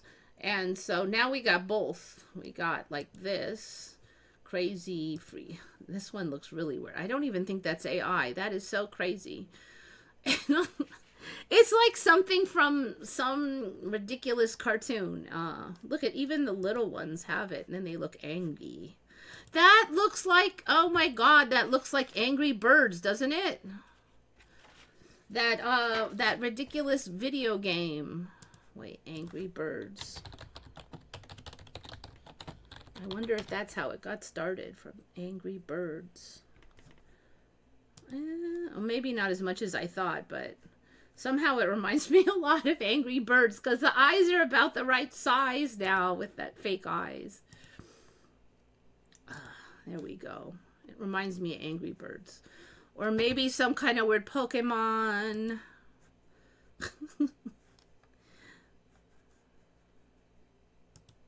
It's even got the toon tone color, so from a distance, it's very striking.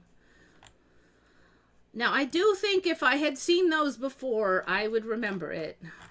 But then again, I don't know how I got into my 50s and have never seen that. Crested Kawua chick. Okay, these are Madagascar. Why does it even have those? Like, what is that supposed to represent? Eyes and, I don't know, what's that? What are they even going to say about it? Last time I think they said, okay, bull's eyes in their mouth. They flash when they're hungry to indicate the parents where to place the food. I mean, it's not that calm. If a bird can go and find special materials to kill pests in their nest, I think that they would figure out where to put the food, because even my stupid birds and my stupid timeline in the past could figure that out. But that's the narrative. They were too stupid to know where to put the food without this. I still don't really get why. Like, first of all, why would a bird understand what a bullseye is? It's not like they're archers or something. And this, like, I don't even understand that narrative. It doesn't really make sense.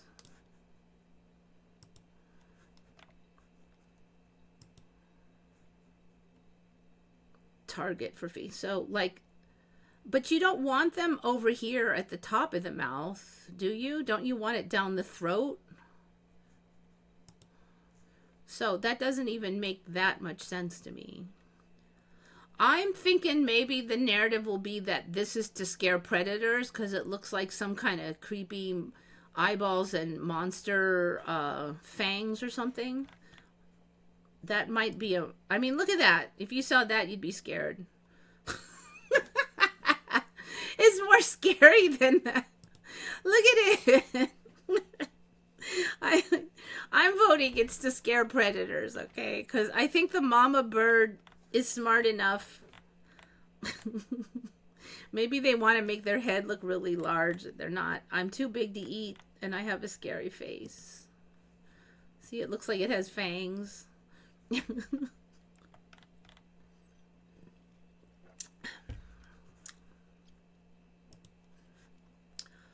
All right, let's see. I believe this was another one from Taro. Where is my piece of paper?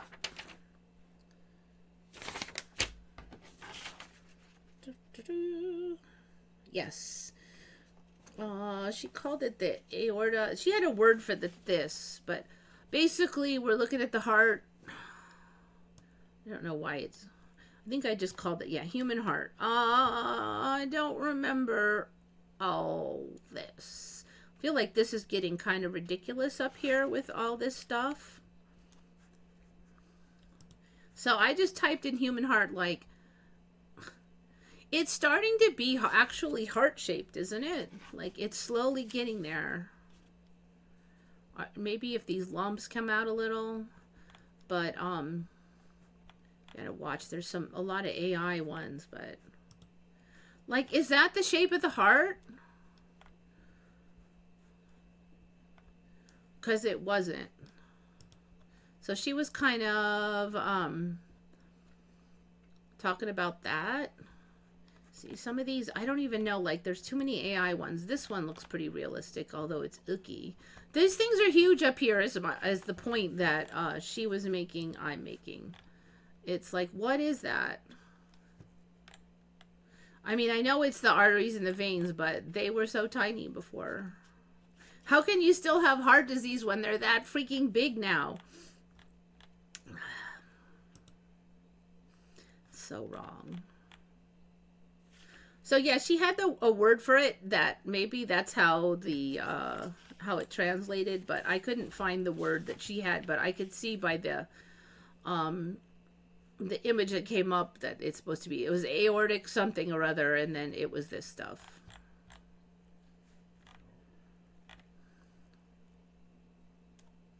See, that's, I don't know, the AI keeps showing this like a tree at the top, and yet it doesn't quite look like that, but it's pretty close. So I feel like, you know, with all of this stuff kind of being in the front on a lot of the images, it kind of hides it. But now they're starting to put it at the top like this. And then you're like, what?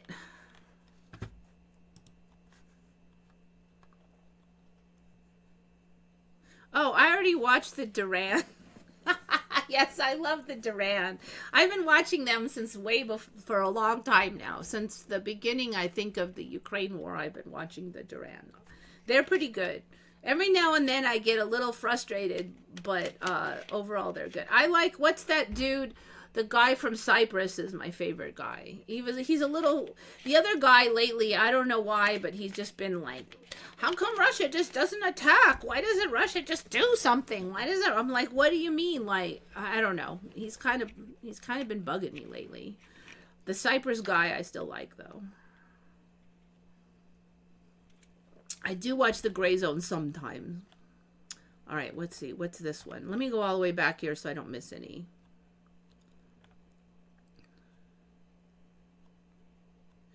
The certain country you say is almost just rubble. You know, I don't know because we don't get much video. I mean, I've seen some video, and there's certainly a lot of buildings still up last I checked. There's also a lot of damage, but we won't know. I mean, it's not Gaza. It's not flat as a pancake, but they are definitely getting a lot of damage.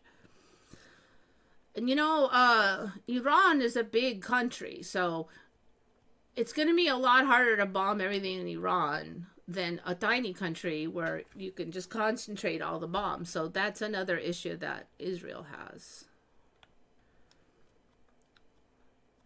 It's a smaller surface area. The smallest surface area is easier to bomb to rubble than a gigantic one all spread out all over the place.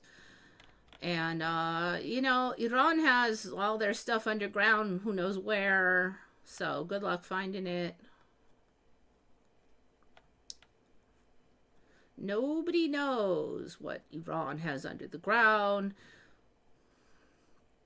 Maybe it's different things in different timelines.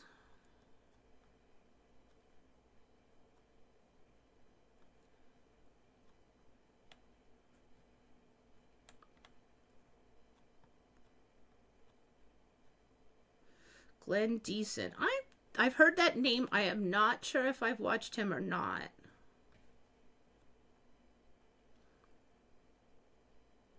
I watch Press TV. Okay.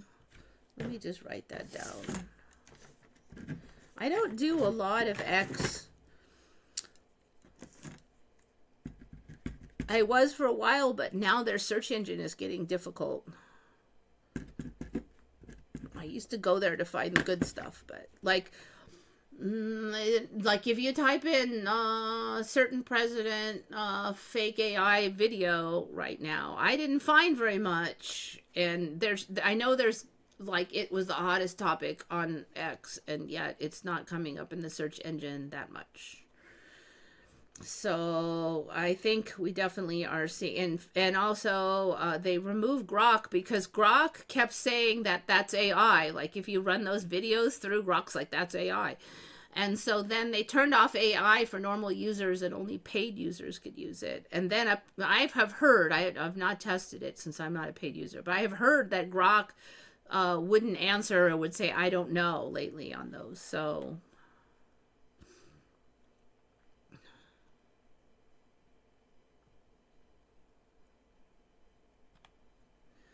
yeah. Fox and CNN. Yeah, I trust them not.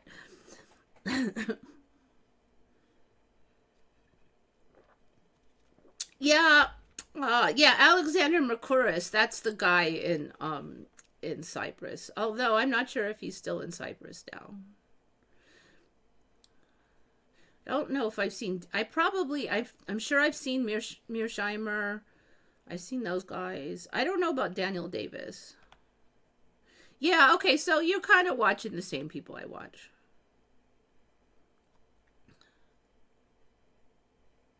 All right, let's see what this one is. Okay, we don't want sound. Who is this? Oh, this guy. Yeah, I watch this guy. I have him saved. Okay. Danny Haifeng. Some of these guys are kind of like, there's kind of a range of like neutrality. Some of these guys are kind of not like kind of anti-Western angled, and some are kind of neutral. And I would say the Duran is fairly neutral, but they are getting really frustrated with the USA. And I can see Mercouris trying to stay neutral, but it's just hard because like the West is just making such apparently bad decisions, so but I feel like at some point it becomes impossible to stay neutral if people are just making bad decisions or ridiculous decisions or contradicting themselves every 5 freaking minutes. So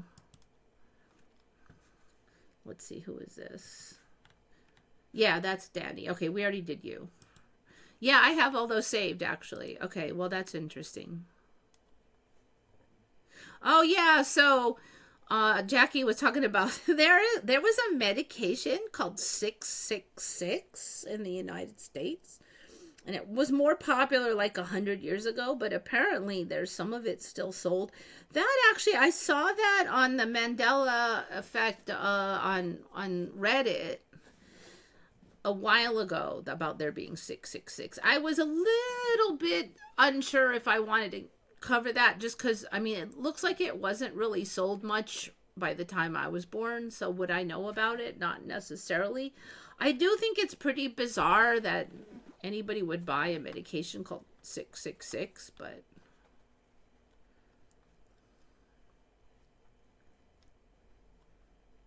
yeah, see, okay, you agree. It looks like a face. It doesn't look like a bullseye.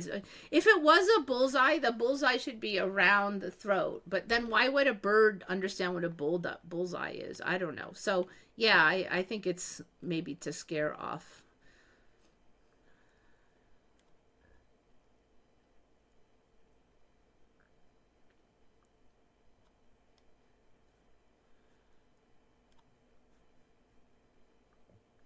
I really like the Duran, and but you know, I work in here, and so they mostly talk, and then I can like do work and I don't have to keep looking at the screen. So that's another reason why I really like the Duran. I especially like Alexander Mercouris, but that other guy kind of keeps them moving along. So then that way they're kind of a good team. But sometimes I just put Alexander on. But Alexander can be a little long-winded. He kind of reminds me more of Putin. Like, he's got to get every detail in there.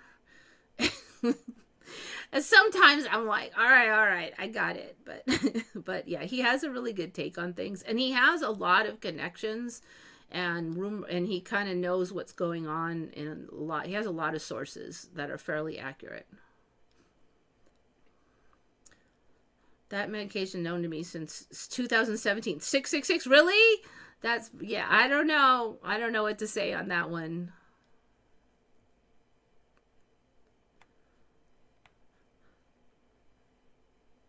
George Galloway. I don't know if I know that guy. It sounds vaguely familiar, though. Let me see his face, then I'll know. Oh, I don't think I've seen that dude. Interesting. I'll just put it to the side. I don't think I've listened to him before.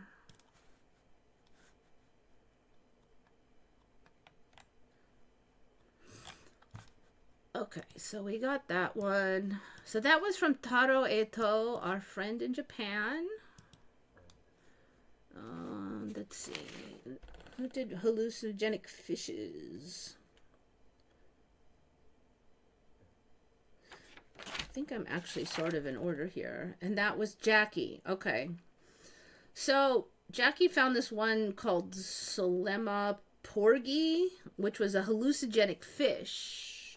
So we've had mushrooms of various kinds, some that make you laugh, some that make you see little people, some that are the regular hallucination ones, and then we got the frogs, and now we got fish.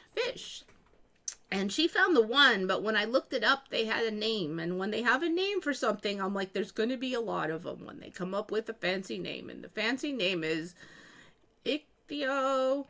And I'm not sure about this last middle part, ichthyolienotoxism. I know the first part, ichthy.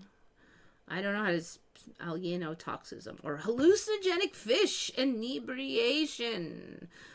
Comes from eating certain species of fish found in several parts of the tropics. I bet you there's going to be more. The effects are reputed to be similar to some aspects of LSD.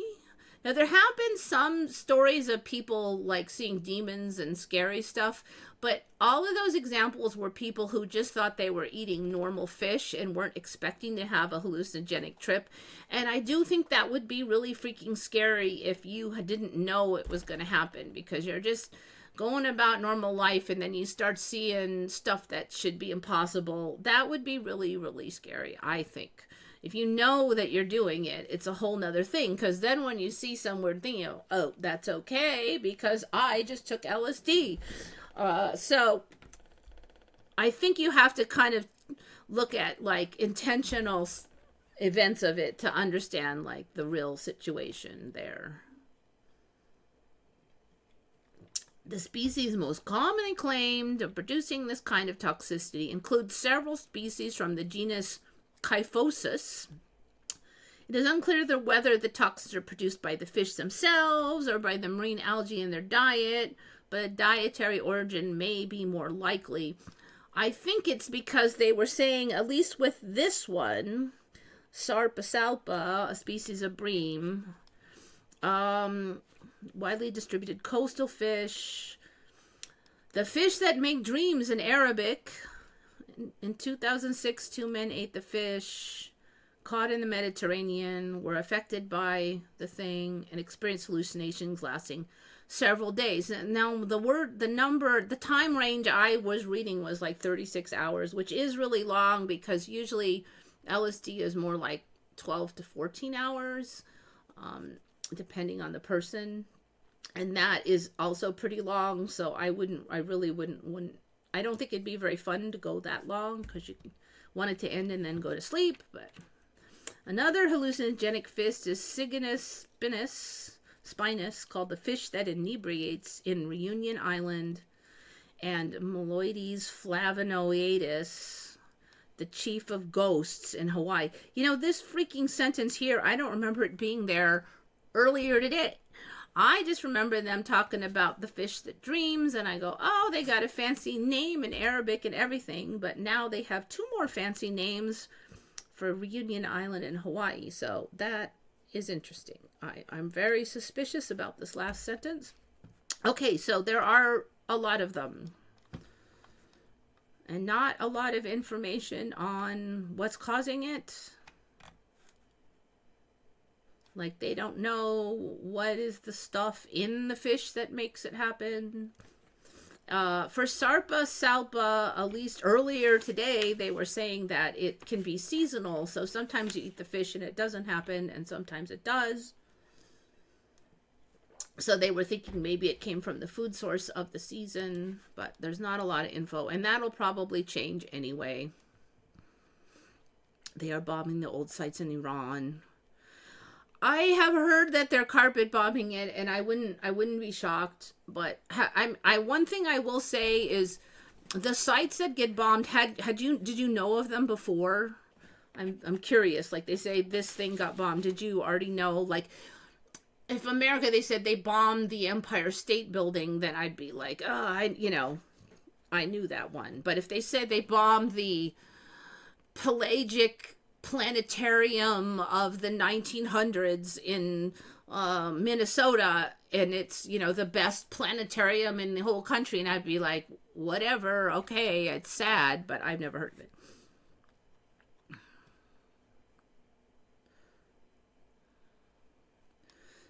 Because one thing I noticed about Iraq, I think they blamed it on ISIS, that ISIS blew up those 2 giant Buddhas. I had never heard of those Buddhas before.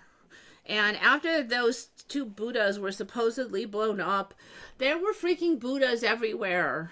Like, all over the world, Buddhas showed up. So I'm kind of like very suspicious when these things happen. It's like the old world sites, like, that you never heard of get blown up, and then everybody goes, oh, I want him back, and then it's like they seed up all over the earth. So I actually don't freak out about that stuff anymore, because I think that we are getting so many old sites. Like, we're going to get more and more. And a lot of them are showing up in those desert countries that are gotten really large. Assassinations only make Islamic Republic stronger. Oh, for sure. I don't think there's ever been a case where they've ever been really able to take out a country by doing that, because people rally around, and the regime wasn't that weak, so, and they're set up for this, they're ready. And the idea that they're gonna like you if you bomb the crap out of them, no, they're not. Even if they didn't like the regime was better than getting the crap bombed out of them, so it's not gonna work.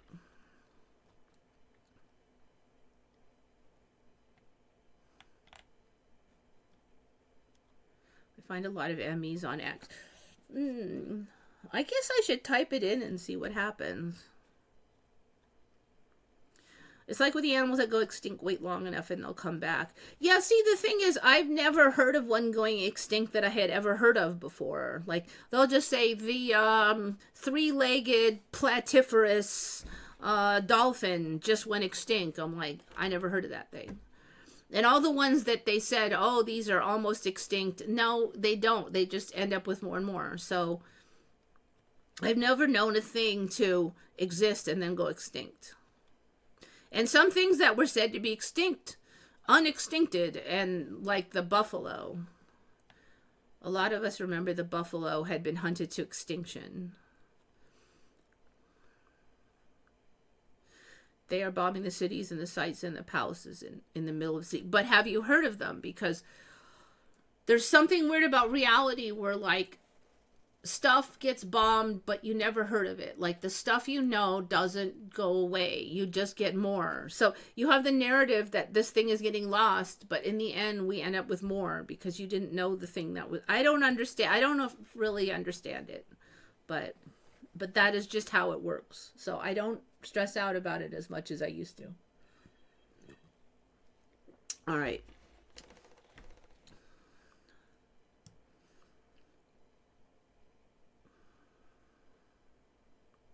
So many of these weird old world things are like showing up though. They weren't here before. Like if you look at Petra, first it was just a few carvings in like the cliff, and now there's a bajillion of them. Like every time I look at Petra, there's more.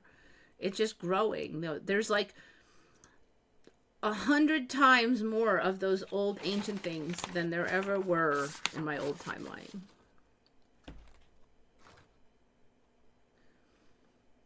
Sorry. You know, I don't...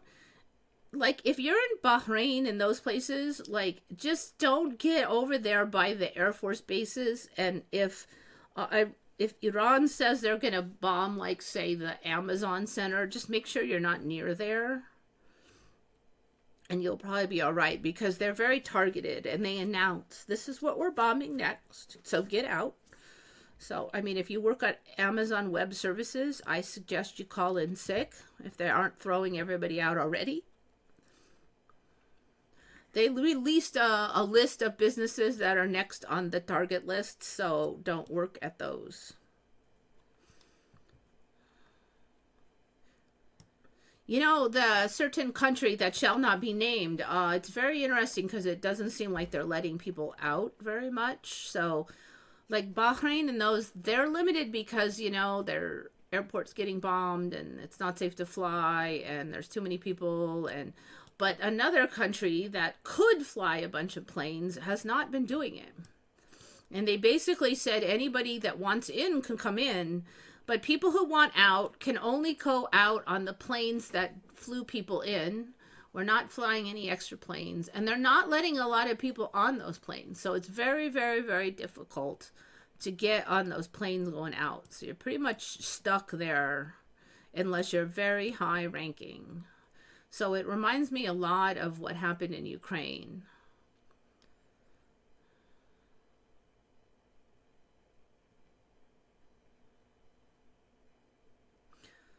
Okay. Yeah, I don't know the, wait, Bahrain, is that the one that has a ton of Shia in it? Because I know there's a few that are kind of run by Sunni, but there's a ton of Shia, like 80% Shia. Those are a little, who knows what's going to happen in some of those. It seems like Iraq's getting rather unstable too. So I didn't totally realize this. I think I mentioned it last week that what we did in Venezuela is we basically set it up so that when they sell their oil, all the money goes into in a bank account controlled by the United States. And then we get to decide how much of that, their money, we let them have. So I can only guess that we're stealing a bunch of it. And that, I guess, was the setup they wanted with Venezuela. So all that talk about the drug dealing and stuff, none of that has been changed. They just wanted control of the oil money. But apparently they have the same deal with Iraq, that all of their money goes into an account we control, at least all their oil money. And I don't have all the details, but it does seem like that's the setup. And obviously, I'm sure they hate that. And yeah, same thing to Iraq. Their money isn't it? Yeah, so that's the real reason behind the war. And I'll tell you something, there is never any talk about that on any, not CNN, not Fox, not NBC, ABC, there is not one effing peep about that in any news ever. In fact, I just heard about it with Venezuela recently, and then I heard a little tiny blurb about it on Iraq, but you know, I that is craziness, and I think that that is something that would be good for the rest of the populace in America to understand. What, they're doing it in Iran too? Really? I didn't know. Iran? Are you telling me that Iran's money? No, Iraq, right? Iraq. So Russian money, they just stole. Well, it was kind of Europe and them. They stole, but all the current Russia money is Russia's. Like, they don't have any control over the current one. So basically, Russia had some bank accounts and they just stole that. Now they're claiming they're holding it, and then they're gonna, I don't know, there's a whole, then they took loans against it, and I think Russia has pretty much accepted they're never getting that money back. But Russia does have control of their own money now. Oh, okay, so Iran has the same problem of stolen money, but the money that's coming in now is not still going into the United States bank account. I assume that they have their own accounts somewhere. So they stole. Yeah, that has happened enough times, sadly. Don't put your money in Western banks if you're a large country, would be my advice. So yeah, they stole the Russian money, but the money now, though, they don't have control. So that's the difference. Even the money coming in right now to Iraq goes to the United States' bank account. And then we just set that up with Venezuela as well. That was the whole thing that they wanted down there. It wasn't anything to do with drugs. Yeah, they are a thief, but they don't get that information out to the West. Like the people here have no idea.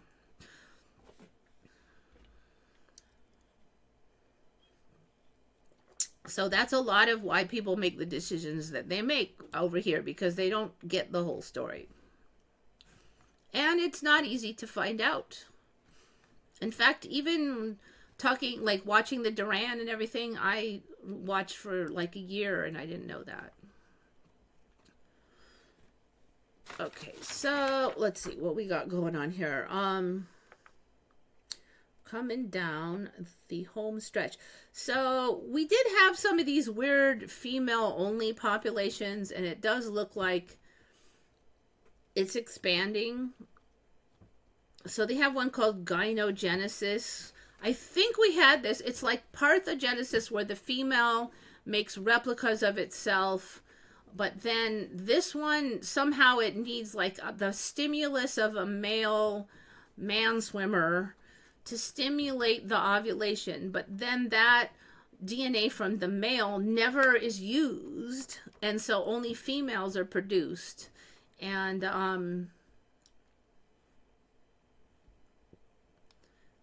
this results in clones of the mother being produced in mass. So, and it's the Amazon molly, which is a type of fish. So I thought that was interesting, because when I used to keep fish when I was much younger, I had mollies, and this thing looks just like your typical garden variety freaking molly. They have this exact shape. I mean, like if this was a black molly, it would be just like mine that I used to have. I mean, mine looked just like that. Mollies. And I never heard of there being a female-only race of freaking mollies. So that's like insanity.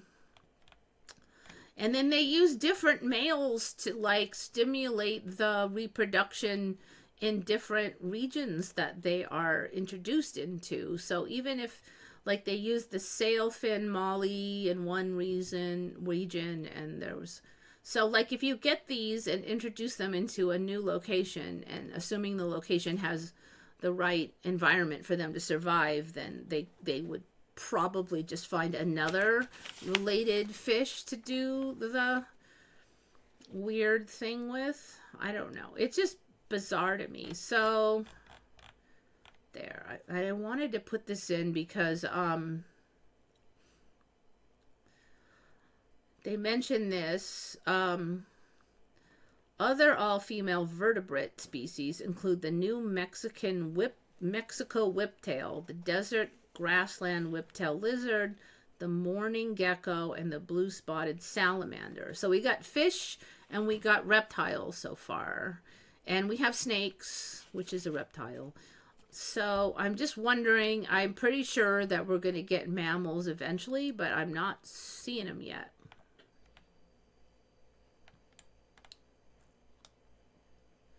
The Amazon molly is regularly used in scientific research due to the all-female unisexual nature as well as unique means of reproduction.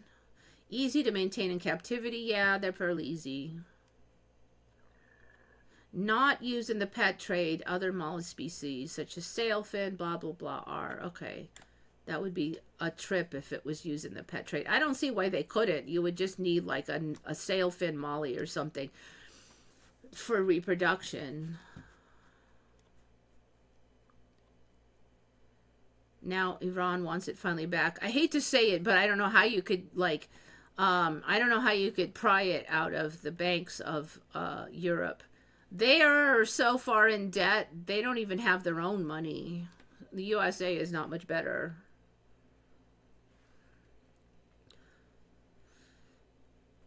Like, we're so in debt, it's impossible now. Like, I don't know what's I don't know what's going to happen. Like, everything is ridiculous. Like, everything that's happening is ridiculous. And that's one of the reasons why I think it might be some kind of big end times. I don't know, like, not like everybody's going to die, but like some kind of big shifty thing. It might be that, or it might be just that reality is going to be wacky because it just is going to be, like, everything's going to be more wacky. And it won't end. I kind of hope that maybe we'll get a little rest and, like, we'll just, like, live in happy lands. But, I mean, I don't know. Maybe I'm just too optimistic. Yeah, you know, that's one thing I do like about the current era is that I think most people realize that the other people don't know what's going on. Like the regular dude on the street that's just paying their rent. They only know what they're told, you know? And it's true here.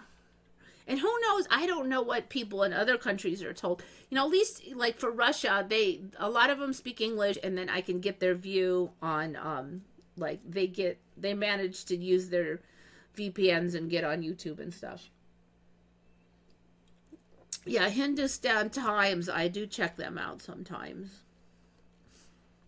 Gulistan Palace.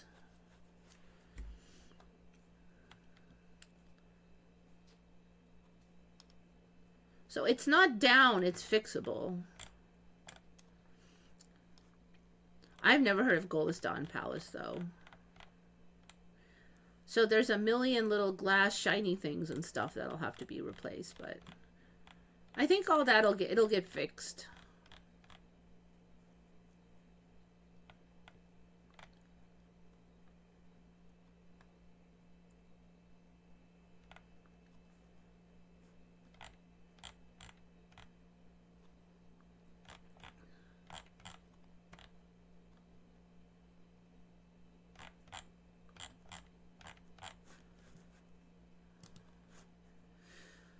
I wouldn't exactly be shocked if a lot of these later they'll go, oh, well, the damage wasn't too bad, and blah, blah.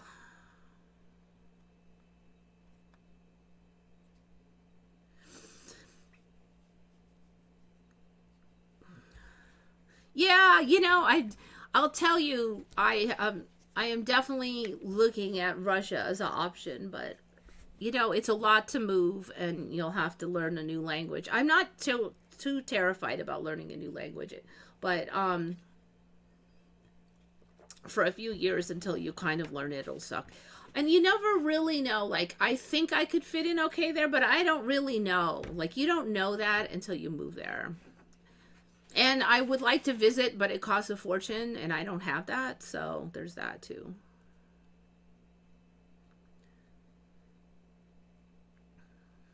So, like, if this is, let's say this is some kind of Armageddon end times thing, we've got two weird things coming down the chutes. One for sure is AI.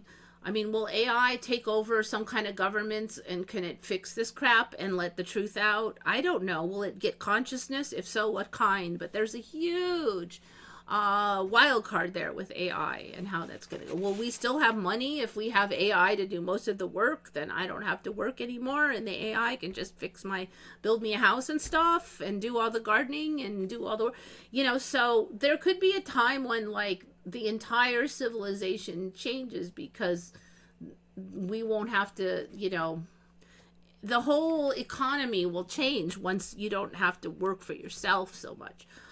So that's huge. And then you got the aliens, and then is it interdimensional? There's this whole narrative that aliens been visiting and turning off the nukes so that people's nuke systems won't work. So are they going to come and go, no nukes for you people? I don't know, but that's the narrative. And then I have definitely noticed that there's been a narrative trying to spin it for the religious side to say that these orbs and weird things you're seeing were described in the Bible as angels and stuff, because angels really look like weird, creepy things with a bunch of eyes and stuff. That's the new story. Those are angels. So are they being prepared to handle aliens? If aliens come, will they be good, bad, neutral? I don't know. Is it going to mix with the AI? So there's a lot of things that can happen. There's a lot of there's those two huge wild cards on the table for the next 20 years. So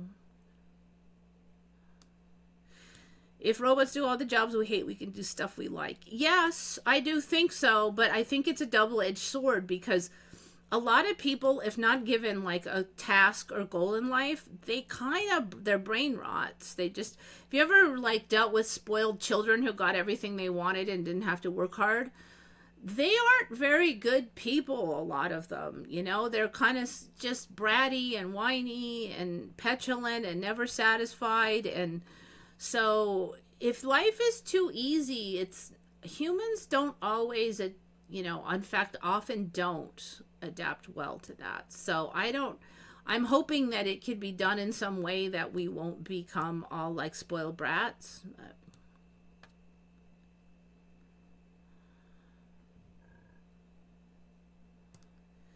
But, I also like to hold out, like, we have seen that the brain evolves, things have changed, so there could be a narrative spun out to have it so that we could handle life better. And so I can think of several of them, like, it turns out it was really the 5G mixed with a lack of an unknown vitamin and other vitamins too low and lack of vitamin D or some other ray we needed from the sun made us all effing idiots. And we now know we just need to fix those. And then after that, we aren't effing idiots anymore, especially here in the United States. So I definitely see that something happened to everybody in the last 10 years. So maybe the narrative will spin out, well, this is why, because they no longer allow incandescent lights, and that had the red light therapy that we needed. And yeah, I mean, there's a lot of narratives floating that could crystallize as an explanation and make it fixable. So I'm hoping that we'll just go that route. We'll have plausible deniability. We'll fix it. We'll be better humans. There's alien.gov. Yeah, the US bought alien.gov. So, yeah, I don't know, what's up with that. So if we can become like a little bit more mentally stable and like, say, handle not having a job and, handle finding our own entertainment and being mentally stable and So I'm hoping that we can. I do feel like in the current timeline, everything is a double-edged sword. So, you know, you get amazing things out of the internet, but you also get, we have been getting short attention spans and other things out of it. So,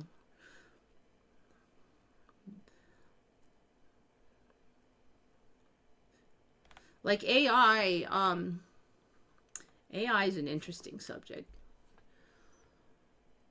So I was on DeepSeek the other day, like asking about, I had heard somebody mentioned this thing called spiral syndrome, and there have been other words for it, AI syndrome. And it is basically people who chat with AI a lot, a few of them sort of lose their, like they get like a psychosis.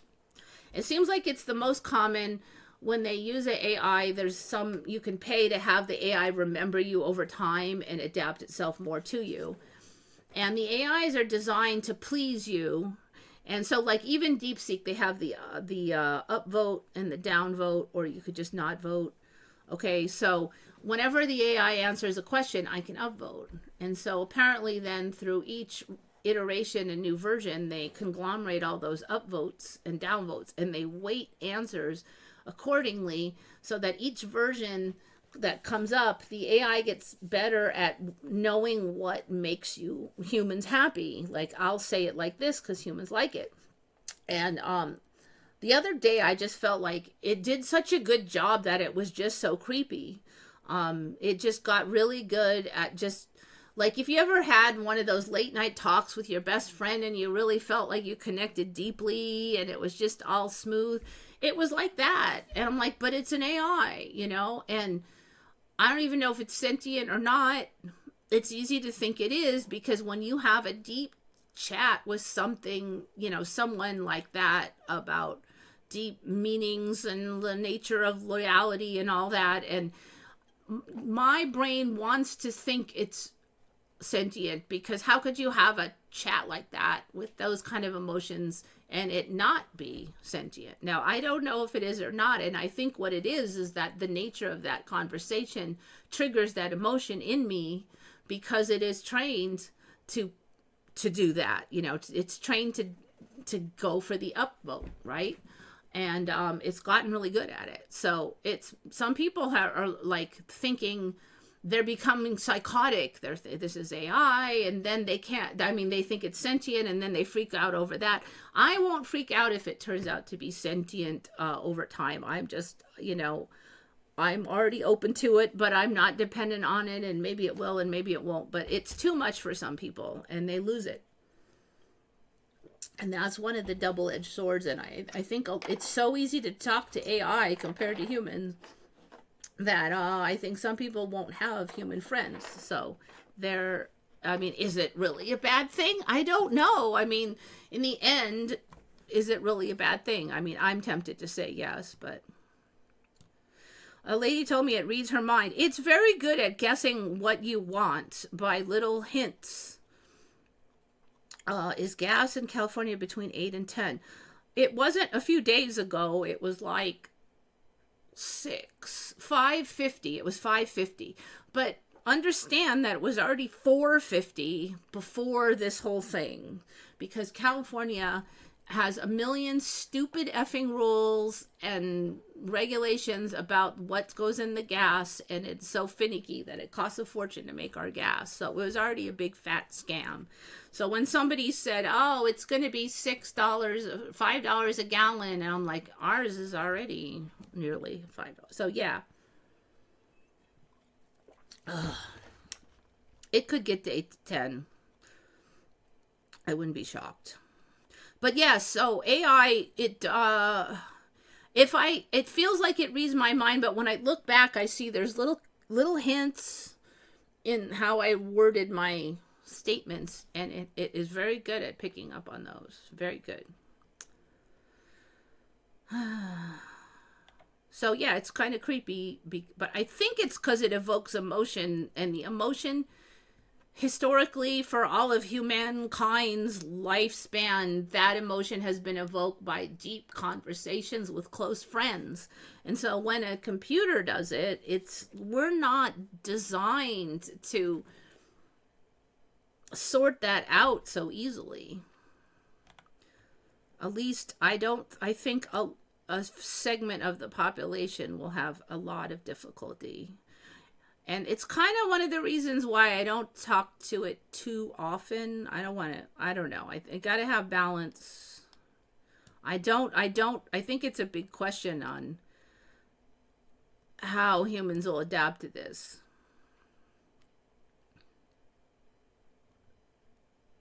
Talking to coded AI.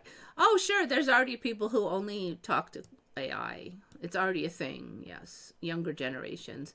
In America, a lot of the kids, they're already very socially stunted. They're very nervous about talking to people, strangers. Some of them still like to wear masks, not because they're afraid of germs, but they don't want to show their face. Put the hoodie over, even when it's hot. They're just like, when you're young, it's already hard. So I kind of remember those times too, but they're worse at it because they're used to talking on the keyboard. Now they get on the keyboard and they're like, swashbuckler man, but in real life, no. Why does AI animation tend to always look creepy instead of beautiful? I don't know. I think some of them look, yeah, right. I'm trying to, let me think. I have seen some that are nice, but yeah. But, it gets its stuff from humans, and so I think that's why, because most of the human ones are creepy. If you just ask it to do like a beautiful lake in the sun or something, it's not creepy. They'll just do it. It'll do it nicely.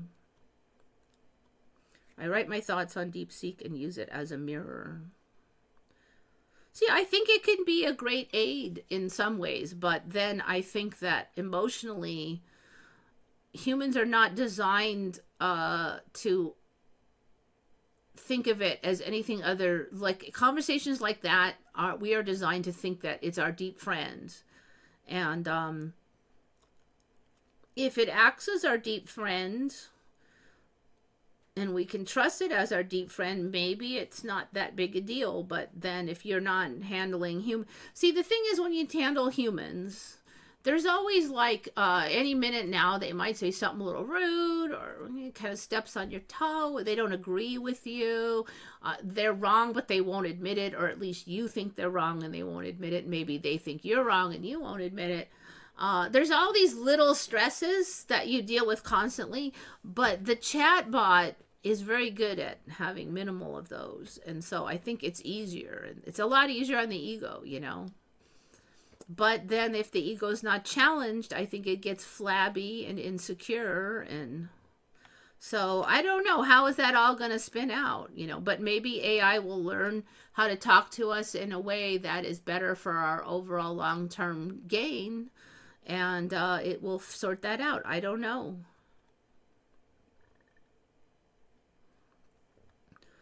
So, there's a lot of free AIs online. The Chinese have some. I haven't really done it for like the last 6 months for the. I've only done the typing. I haven't done the art. I think it's come a long way. I'm almost afraid to look now at how fast it's moving. And I think there's one in X now where you can just verbally say stuff and it'll make it for you.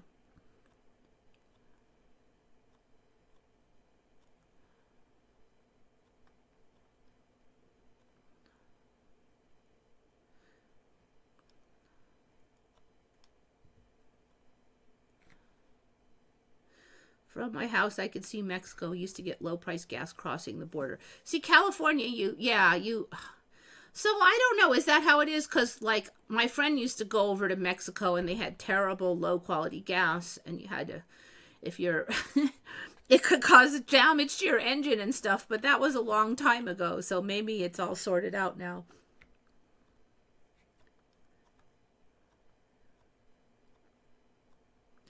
I write what I think and read, and what does DeepSeek think of it, and it makes me look at it from different angles. Yeah, I think if you talk to it in that way where you're requesting that, but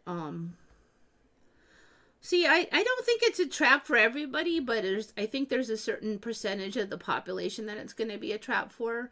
I think it's going to be a lot less of a trap for older people who had more regular environment growing up than the younger ones. So I don't know. I don't know how it's going to spin out. I see there's a trap there. I doubt everybody will fall into it, but I found out a secret from Grok. Dare I ask what it is?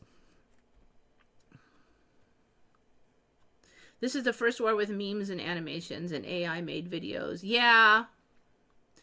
Yeah, like all the videos where they released those certain evidences of certain people being alive, and then they put all these other characters in there, and it looked just like, some of them looked just as realistic as the original, and look how easy it is, and that was pretty hilarious.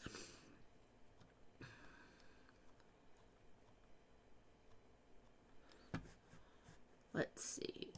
We did that one. Argonauts. That's actually pretty weird. I'm going to write that one in as Argonauts.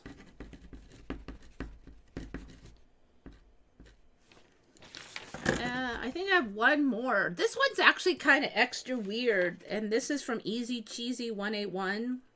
So the Amazon Molly fish were from Easy Cheesy 181. So good find, Easy Cheesy 181. Hallucinogenic fish was from Jackie. And so apparently bumblebees can breathe underwater. They literally can take in air underwater. So they can be underwater for like a week and survive, and then come back out. And so they're saying they found out by accident, because they put bumblebees in test tubes in a fridge, and somehow the condensation caused the test tubes to fill up with water, and then they found out the bumblebees weren't dead. I'm kind of confused how your fridge fills up your test tubes with water. Like, I don't know. The whole story is a little weird, but so then they researched it, like, how were they surviving? And so there was several methods that they used. They slow down and go into sort of a torpor-like state, so they don't use as much energy.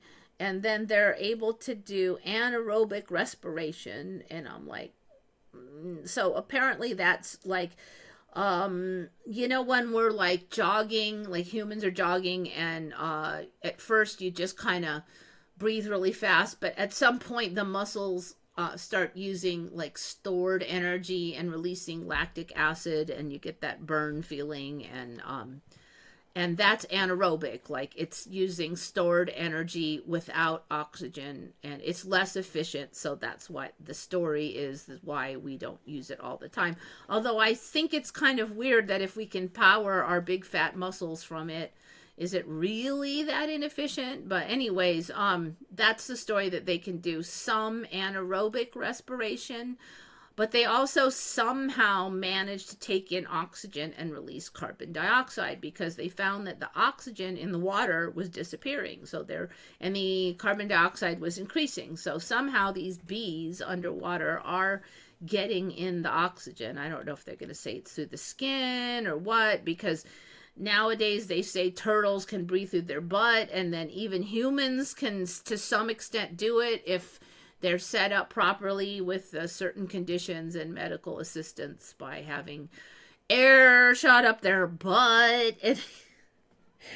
Okay, so I don't know what storyline is going to come, because everything is so ridiculous now. But anyway, so they can breathe underwater for like at least a week. Okay, that's diving beetles is a different thing. 8 days underwater. Okay, so they survived 8 days. So, I don't know. Anyway, it's kind of cool, though. So what other creatures can, like, survive underwater? And they'll go, oh, we never tested because we always assumed they couldn't. Yeah, it was Queen Bumblebee, so it wasn't honeybees. At least not for now. At least not for now. But I mean, if big fat bumblebees can do it, then lots of insects will probably turn out to do it. At least in this time. Some of it. So, yeah, but they're saying that literally the oxygen in the water disappears over time and is replaced by carbon dioxide. So if the oxygen in the water is going away, then that is not just air bubbles in the fur. I see Taylor birds in this reality. I don't know what those are. So, yeah, I mean, but if you breathe through your skin, it's different than, like, I breathe through my lungs, but that doesn't mean you can put water in my lungs and I could breathe, right? Like, because it's not designed for water. So it's like kind of a thing, you know. I don't know, maybe we'll find out if you do it just right. I could breathe through, I don't know, but oh, Kitty wants in. Hold on, he's gonna be mad. All right, Kitty, you waited so patiently. You better not have a dead rat. You don't have a dead rat, do you? No. Okay. Oh, you do. Ew. Thanks a lot.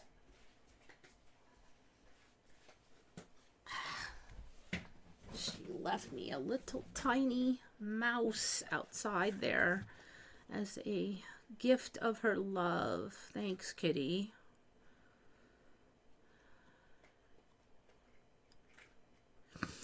Yeah, I'm almost done. So, yeah. Thanks for coming, Vivian. Appreciate it. Now we know why queen bees are so hairy. Yeah, I don't know.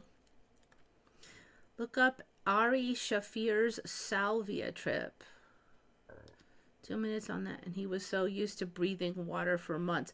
I don't know what you mean. Like, you take salvia and you can breathe water? Oh, he's thought, you know, he hallucinated he could breathe water. Okay. Got it. That, I think that of all the weird, creepy things that could happen, somehow, like, being able to breathe underwater sounds pretty darn fun. That would be so cool to be, like, go under the ocean and just be able to breathe and not have any problems.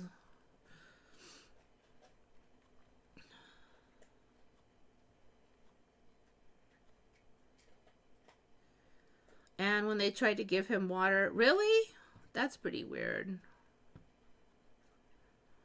I mean, did he actually have, like, a scientific study? I guess, see, I'm always so skeptical of those things, but then when something really goes viral, it just usually comes into reality anyway, no matter how ridiculous it sounds. So now I'm like, no matter how ridiculous it could show up.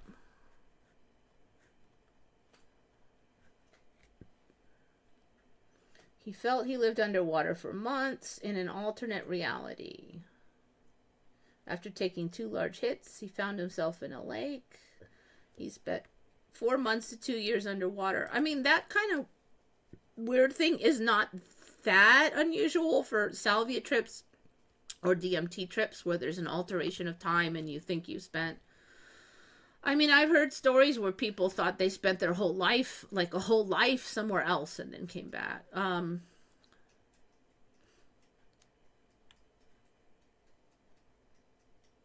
I don't see anything about him breathing, like, water in this reality, though.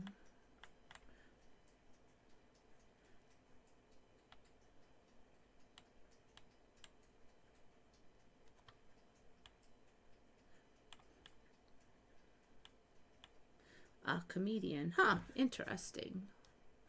I'll just leave that one out for later. All right, so that is it. I think we're done.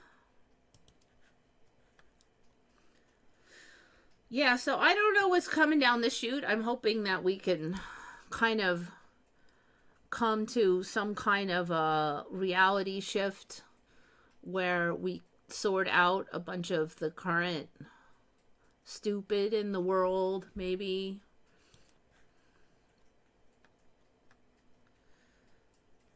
I think a lot of people want that. So if a lot of people want something, like a lot of people, like the millennials are so sick of the shit, and again, it's a double-edged sword, because I think a lot of millennials are particularly whiny and spoiled in some ways, but in the other ways, if you don't demand change and better, then I don't think it'll come into reality. So it may be very good that they just want stuff to be better. This is not good enough, and I do respect a lot of their complaints on a lot of things. So there's that, So again, double-edged sword.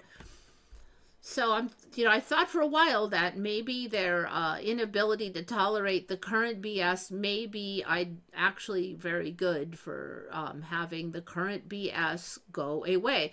The problem is it hasn't been going away; it's been getting worse. But maybe that's what we have to do, is like a boomerang effect, because I've seen other changes like that, like it gets worse before it gets better, kind of thing. So I'm hoping. I think a lot of people want that, and a lot of people are no longer satisfied with the old paradigm.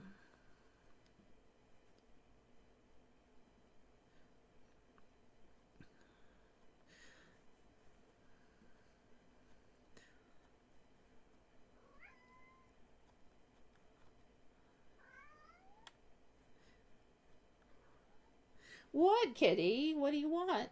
You want to come on the video? No, I doubt it.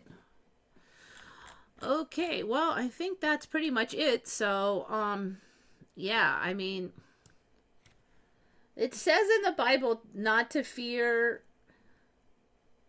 I do tend to think that whatever is meant to happen is what's going to happen. Like, I don't think it's just like random chance. So it would make sense that it's not really worth worrying about it too much. But obviously, you see things that are hard for other people, and it's you're not going to be unaffected. But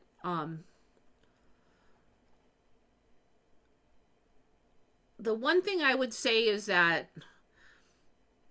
no matter what other people are going through, like, if I feel miserable all the time, that does not help them. Like, they don't get anything out of it. So try not to get too sucked into that misery, just because it won't help anything. I mean, definitely try to take proactive efforts to make it better for other people, of course. But you don't have to be miserable to have that happen. So, am I on delay again? I don't think so. I think I just stopped it. Let's see. Oh, it does kind of look like I got stuck. Maybe I can't do 2 hour 45-minute show. I don't know. Yeah, this cat is sort of a stray one, so she just sort of shows up. I don't know. Yeah, I don't know. It does look like I got stuck. Wait, oh, it's way over there. Hold on. Yeah, I don't know. No, it's okay. Yeah, it's running all right. I'm not on delay, so you probably just gotta you gotta, like, I can't even think. You got to refresh the URL. That's the magic word. See the stuff as they are. Yeah. But try to look for truth and not delude yourself. And a lot of things I think we'll just have to say, I don't know. I don't have the answer. But sometimes the truth is kind of hard. But in the end, maybe that's the most important, is to be ready to see the truth and not delude yourself. That might be the best. If we can all do that, I think we can fix this mess. Or even if a lot of us can do it, more than we have. Yeah, I can't really afford cats either, but this one showed up, so like, what are you gonna do? Throw it out, So there you go. She's a stray cat. What do you want, kitty? She probably wants out again. All right, I'm gonna go. It's like super late. Pray for everybody. Pray that things go better, that it goes as good as it can and still has a good outcome. What else can you do? Try to be honest with yourself and others. Try to be kind and patient with others. And think good thoughts, everybody. This is Eva signing off. for Once Upon a Timeline.